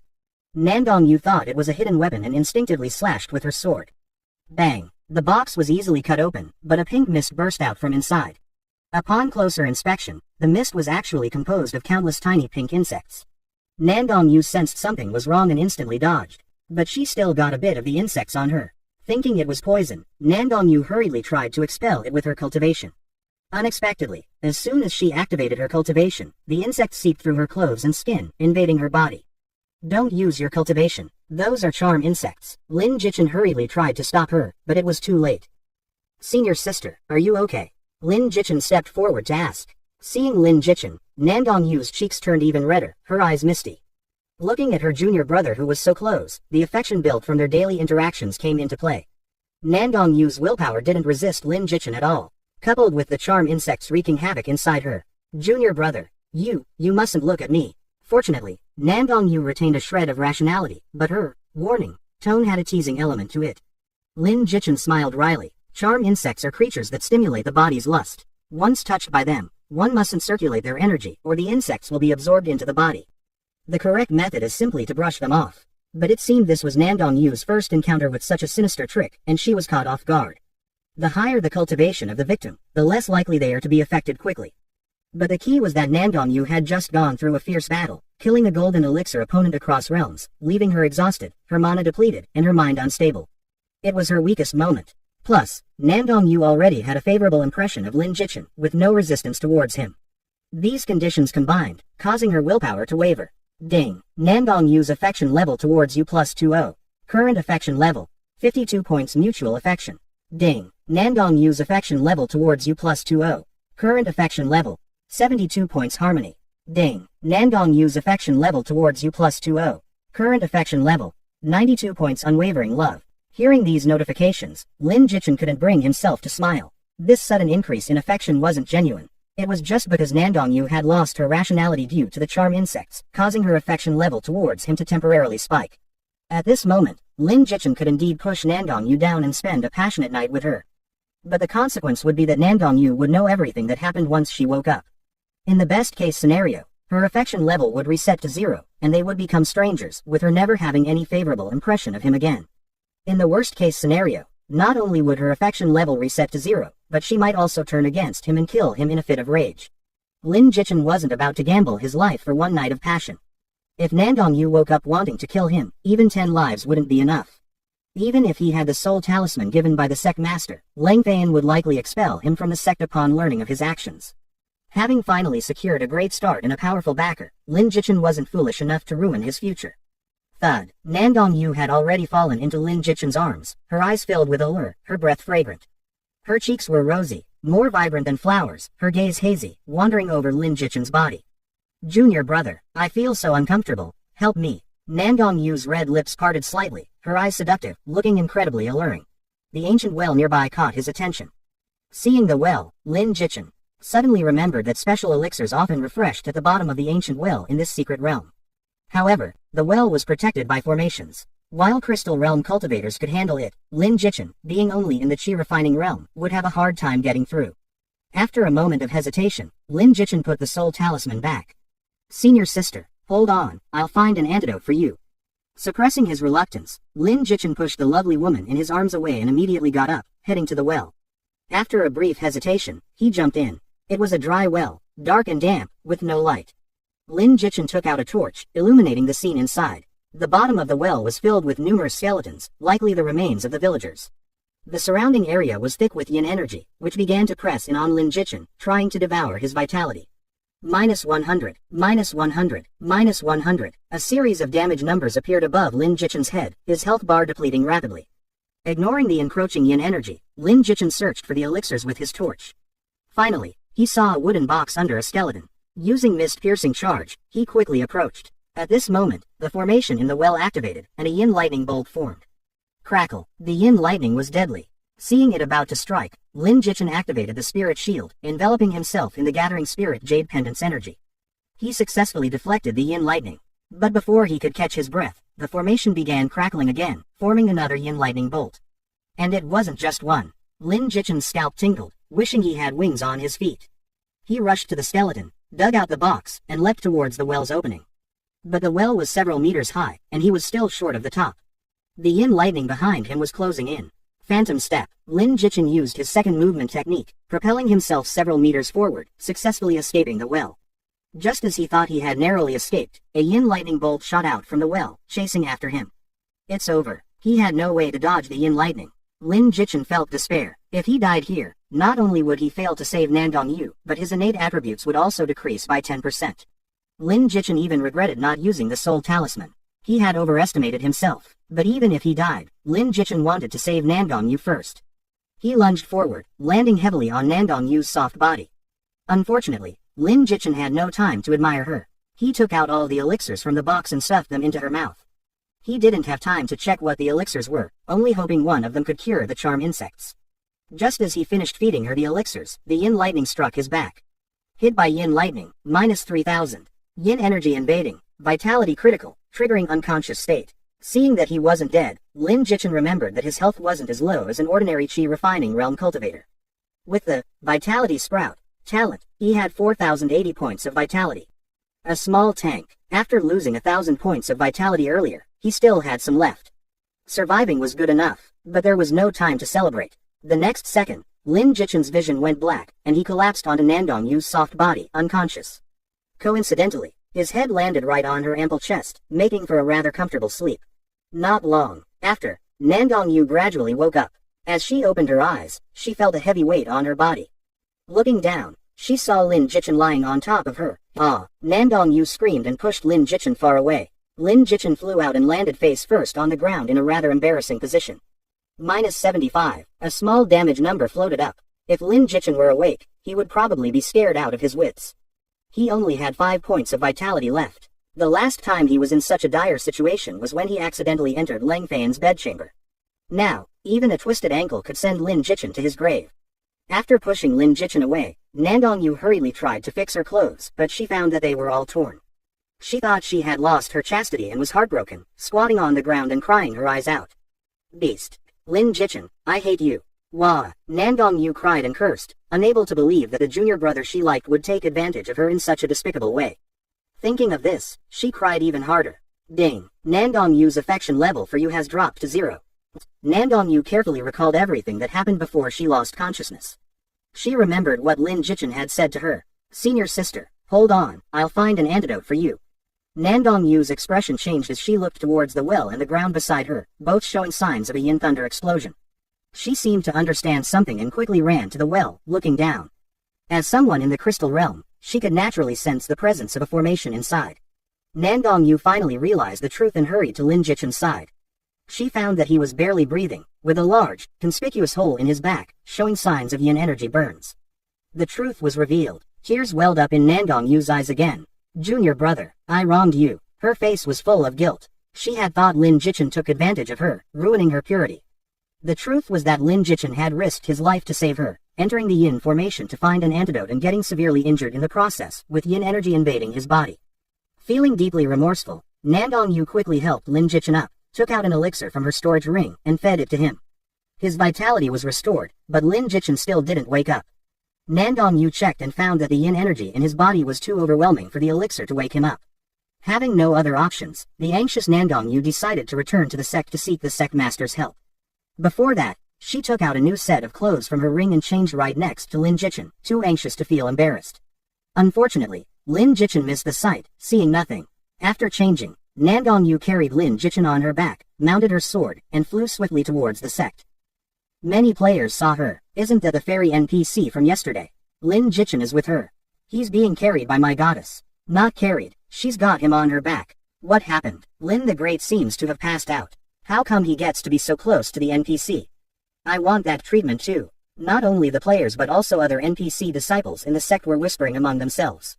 Nandong-yu had no time to care about the rumors below, flying past the outer temple and heading straight for the inner temple. In the inner temple plaza, all the inner temple disciples were still attending their usual classes. Suddenly, a streak of light flew past. The disciples all looked up, stunned. Even senior brother Chu Tianan, sitting at the front, seemed dumbfounded, staring blankly at the streak of light in the sky. Am I seeing things? Why is junior sister Nandong carrying a man? That guy looks familiar. Isn't he the sect master's disciple, Lin Jichin? How can junior sister be so close to him? This is outrageous, senior brother. Chu Tianan's face turned as dark as water, his fists clenched tightly in his sleeves, veins bulging on his neck. Especially the jealousy in his eyes, burning like a fiery mountain. I'm going to find my grandfather, Nandong-yu said, summoning her flying sword again and heading towards another immortal mountain. Lin Jichin didn't know how long he had been unconscious. When he woke up, he found himself lying on a simple bed in a clean room. The first thing he did after waking up was check his status. His innate attributes hadn't dropped, indicating he wasn't dead. His vitality was also full. Phew, as long as he wasn't dead. Lin Jichin finally felt relieved. During his unconsciousness, he was most afraid of getting hurt and dying. Now it seemed that he hadn't taken any damage after passing out.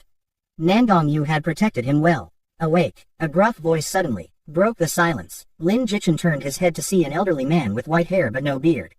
Though the old man was advanced in years, his spirit was vigorous as he sat in a chair, quietly observing him. Lin Jichin sensed an aura from him that was no less powerful than that of Elder Tianqing and Elder Tianjian, and quickly stood up to pay his respects. Thank you for saving my life, senior. I am Lin Jichin, a disciple of the Tianyan Sword Sect. May I know your esteemed name? I will never forget your kindness. My name is Tianyuan, with the surname Nandong, and a single name Yuan. I am Nandong-yu's grandfather, the old man replied generously. Lin Jichin was slightly surprised. He hadn't expected this old man to be Nandong-yu's grandfather. Anyone with the title, Tian, in their name was a grand elder of the Tianyan Sword Sect. Like Elder Tianjian, whose name was Yuan Gangjian, and Elder Tianqing, whose name was Feng Ruqing. In short, these elders with the Tian title were all significant figures. Greetings, Elder, I will forever remember your life-saving grace, Lin Jichin said earnestly. Elder Tianyuan chuckled, his tone turning peculiar. I don't need you to remember any grace. Just remember one thing. Lin Jichin felt a bit strange but still asked, what is it? Stay away from my granddaughter. Lin Jichen, I'm warning you, if you dare to have any designs on my granddaughter, I won't let you off, even if you are the sect master's disciple. Lin Jichen smiled wryly. No wonder this old man was so hostile. Facing the Grand Elder's threat, Lin Jichen could only obediently agree for now. Disciple, grandfather, you promised Yue you wouldn't say anything, how can you not keep your word? A familiar figure rushed into the room, scolding and complaining to Elder Tianyuan who was sitting on the chair. The dignified Grand Elder of the Sword Sect didn't dare to lose his temper. Instead, he smiled awkwardly to appease her. Grandfather was just joking with him. This young man is quite good, and he saved you. How could grandfather not understand proper manners? Only then did Nandong Yu seem satisfied, and she bounced over to Lin Jichen. Junior brother, how are your injuries? Lin Jichen was about to say something a bit mushy, but a glance at Elder Tianyuan's piercing gaze made him quickly abandon the idea. Thanks to senior sister's concern, I am fine now. That's good. You were unconscious from the yin sha entering your body, so I carried you back and asked grandfather to heal you. If we had been a bit later, the yin sha would have invaded your organs and dantian, and it would have been troublesome. Nandong Yu said proudly, her beautiful eyes fixed on Lin Jichen with deep affection. Thank you, senior sister. I am deeply grateful for saving my life, Lin Jichen said. Why are you being so formal? Do we need to be so distant with each other? Nandong Yu smiled and chided. Hee, that's true. As soon as Lin Jichen finished speaking, he felt a chill down his spine, seeing Elder Tianyuan's gaze becoming even more terrifying. Actually, I should be the one thanking you. If you hadn't risked your life to jump into the well to find the antidote for the charm insects, I would have been in grave danger. And I even misunderstood you at that time. Junior brother, I apologize. You are truly a gentleman. Nandong Yu's words made Elder Tianyuan's forehead veins pop out. Especially seeing his granddaughter looking at Lin Jichen with such loving eyes, he thought, it's over, the cabbage I've raised for so many years is being eyed by a pig. Lin Jichen also felt a bit strange because even a fool could see the affection in Nandong Yu's eyes. It was just like the gaze of a girl in her first love looking at her sweetheart. He was puzzled as to why Nandong Yu would look at him like that. Although her affection level was 32, which wasn't low, it shouldn't be enough to show such deep feelings. Previously, Nandong Yu's affection level for him had reached 92, but Lin Jichen knew that was only temporary. Suspicious, he checked Nandong Yu's current affection level for him and was shocked. Dang, Nandong Yu's current affection level for you, 62 points mutual affection. How did her affection level suddenly increase by 30 points? It's known that the higher the affection level, the harder it is to increase. This sudden jump of 30 points was truly unexpected for Lin Jichen. If he hadn't seen that Nandong Yu had returned to normal, he would have thought the charm insects were still in her body. It seemed that his selfless act of saving her without taking advantage of her had completely moved Nandong Yu, which was why her affection level increased so much. A blessing in disguise. If Lin Jichen had called the sect master for help at that time, he definitely wouldn't have gained such high affection. Ahem, ahem, ahem. A series of heavy, warning coughs interrupted their thoughts. Is your grandfather's coughing that serious? Lin Jichen joked. Nandong Yu covered her mouth and giggled. Yes, the old man isn't in good health. Just ignore him. A few more coughs and a nap will do him good. Elder Tianyuan felt a twinge of heartache. How can I sleep when I can't see your filial piety? Since you're awake, you should leave now. I won't see you off, Elder Tianyuan said, his face stern as he began to shoo them away. Before Lin Jichen could speak, Nandong Yu put her hands on her hips, looking displeased. Grandfather, how can you be like this? You're so rude. He saved my life, and you want to chase him away. Nandong Yu turned her head to comfort Lin Jichen. Junior brother, don't mind him. You can stay here as long as you want. If he dares to chase you away, I'll release all his spirit beasts. Elder Tianyuan. What a filial granddaughter who breaks through the heavens. Kid, I'm not unreasonable. You saved my granddaughter, so I should thank you. Come with me. Elder Tianyuan's face was full of displeasure as he turned and walked away. Junior brother, hurry up and follow him. My grandpa will definitely give you a spirit beast as a reward. Seeing the dilapidated old neighborhood, Lin Jichen frowned. Sis, you live here. This place is about to be demolished. How can you dare to rent such a dangerous building? Ji-Yu Chushui smiled awkwardly. It's cheap here, and it's close to the hospital where I work. It's fine, fine. There's not even a security guard. What if you run into trouble coming home late at night? There aren't that many bad people. Come on, let's go inside. Afraid that Lin Jichen would spend money again, Ji-Yu Chushui quickly pulled him upstairs. When they entered the apartment, it was a one-bedroom unit. Although it was also old, it was very clean and neatly arranged. The floor was so polished it reflected light. Lin Jichen felt a pang of sadness. He knew that if Ji-Yu Chushui wasn't saving money for him every month, she could easily afford a better place. But to save money for him, she chose to live here. Little Chen, come in. I'll get you some water. You must be tired after traveling all day. Sit on the sofa and rest. I'll turn on the water heater so you can take a bath and then sleep. Lin Jichen looked around and said, Jia, you only have one bed. Are we going to sleep together? Ji Yu Chushui's face instantly turned red. She glared at him playfully and scolded, You little rascal, what are you thinking? You sleep on the bed, and I'll sleep on the sofa. That won't do. I'll sleep on the sofa. The sofa is too small. You're so tall, how can you sleep on it? Be good and sleep on the bed. Oh, did you bring any clothes? Ji Yu Chushui suddenly remembered. Lin Jichen shook his head. I was planning to buy a set at the mall, but I forgot. Ji Yu Chushui felt guilty. You're always buying clothes for me and never think of yourself. It's my fault too. I kept telling you not to buy anything and didn't get you any clothes. Just as Lin Jichen was about to say it was okay, Ji Yu Chushui smiled mischievously. No worries, I have plenty of clothes here. She turned around and soon came back with 7 or 8 sets of men's clothes, all in the same size. I bought these during my days off over the past 2 months, thinking they'd look good on you. I washed them all, planning to bring them to you during the holidays. Now you can take them back and free up my closet. Looking at the clothes in Ji Yu Chushui's hands and then at her half-empty closet, Lin Jichen noticed that the remaining clothes were all old. Some were even from when he was in high school. She probably bought clothes just for him and never thought about herself. Lin Jichen was speechless. With such a sister, what more could a brother ask for? Many people's older sisters might not be so good to their younger brothers. Don't just stand there. I know what you're thinking. Didn't you buy me a lot of clothes today too? Silly boy, go take a bath. I'll get you a towel. As night fell, after both had bathed, Lin Jichen lay on Ji Yu Chushui's small bed, which was filled with a faint fragrance from the bedding and pillows. Ji Yu Chushui lay on the sofa. The siblings seemed unable to sleep. Sis, Lin Jichen suddenly spoke. What's wrong, little Chen? Can't sleep on the soft bed? Ji Yu Chushui asked. No, I just wanted to tell you something. What is it? Lin Jichen didn't beat around the bush. Sis, why don't you quit your job? Why do you suddenly want me to quit? Don't tell me you want to support me. I don't need you to support me, silly brother. Ji Yu Chushui smiled gently. Lin Jichen explained. I mean, why don't you change jobs? Change jobs? What job? I studied medical care in college. I don't know anything else. Ji Yu Chushui thought Lin Jichen was worried about her being too tired and smiled gratefully. I'm working in the pharmacy. I just dispense medicine every day. I don't have to take care of patients, so it's not tiring. It's actually quite easy. You don't need to worry about me. Lin Jichen had no choice but to come up with a reason Ji Yu Chushui couldn't refuse. But working here means we can only see each other after a long time. When I miss you, you're not around. If you run into any trouble and need me, I can't get to you right away. Ji Yu Chushui's cheeks turned red in the dark, her ears flushing as well. It was the first time she heard Lin Jichen say something so bold and ambiguous. She felt that Lin Jichen had changed, but she couldn't pinpoint how. But she liked this version of Lin Jichen more. The old Lin Jichen always kept a distance from her. Especially after he went to college, he would always brush off her calls quickly. It seemed like he was deliberately avoiding her, trying to weaken their bond. Even when she sent him a message for her birthday this time, she waited for days without a reply. Ji Yu Chushui thought he wouldn't come, and she was very disappointed. But unexpectedly, Lin Jichen replied and even came to the hospital to see her. His behavior seemed much more mature. She could feel that her brother had undergone a tremendous change, but he was still Lin Jichen, not someone else.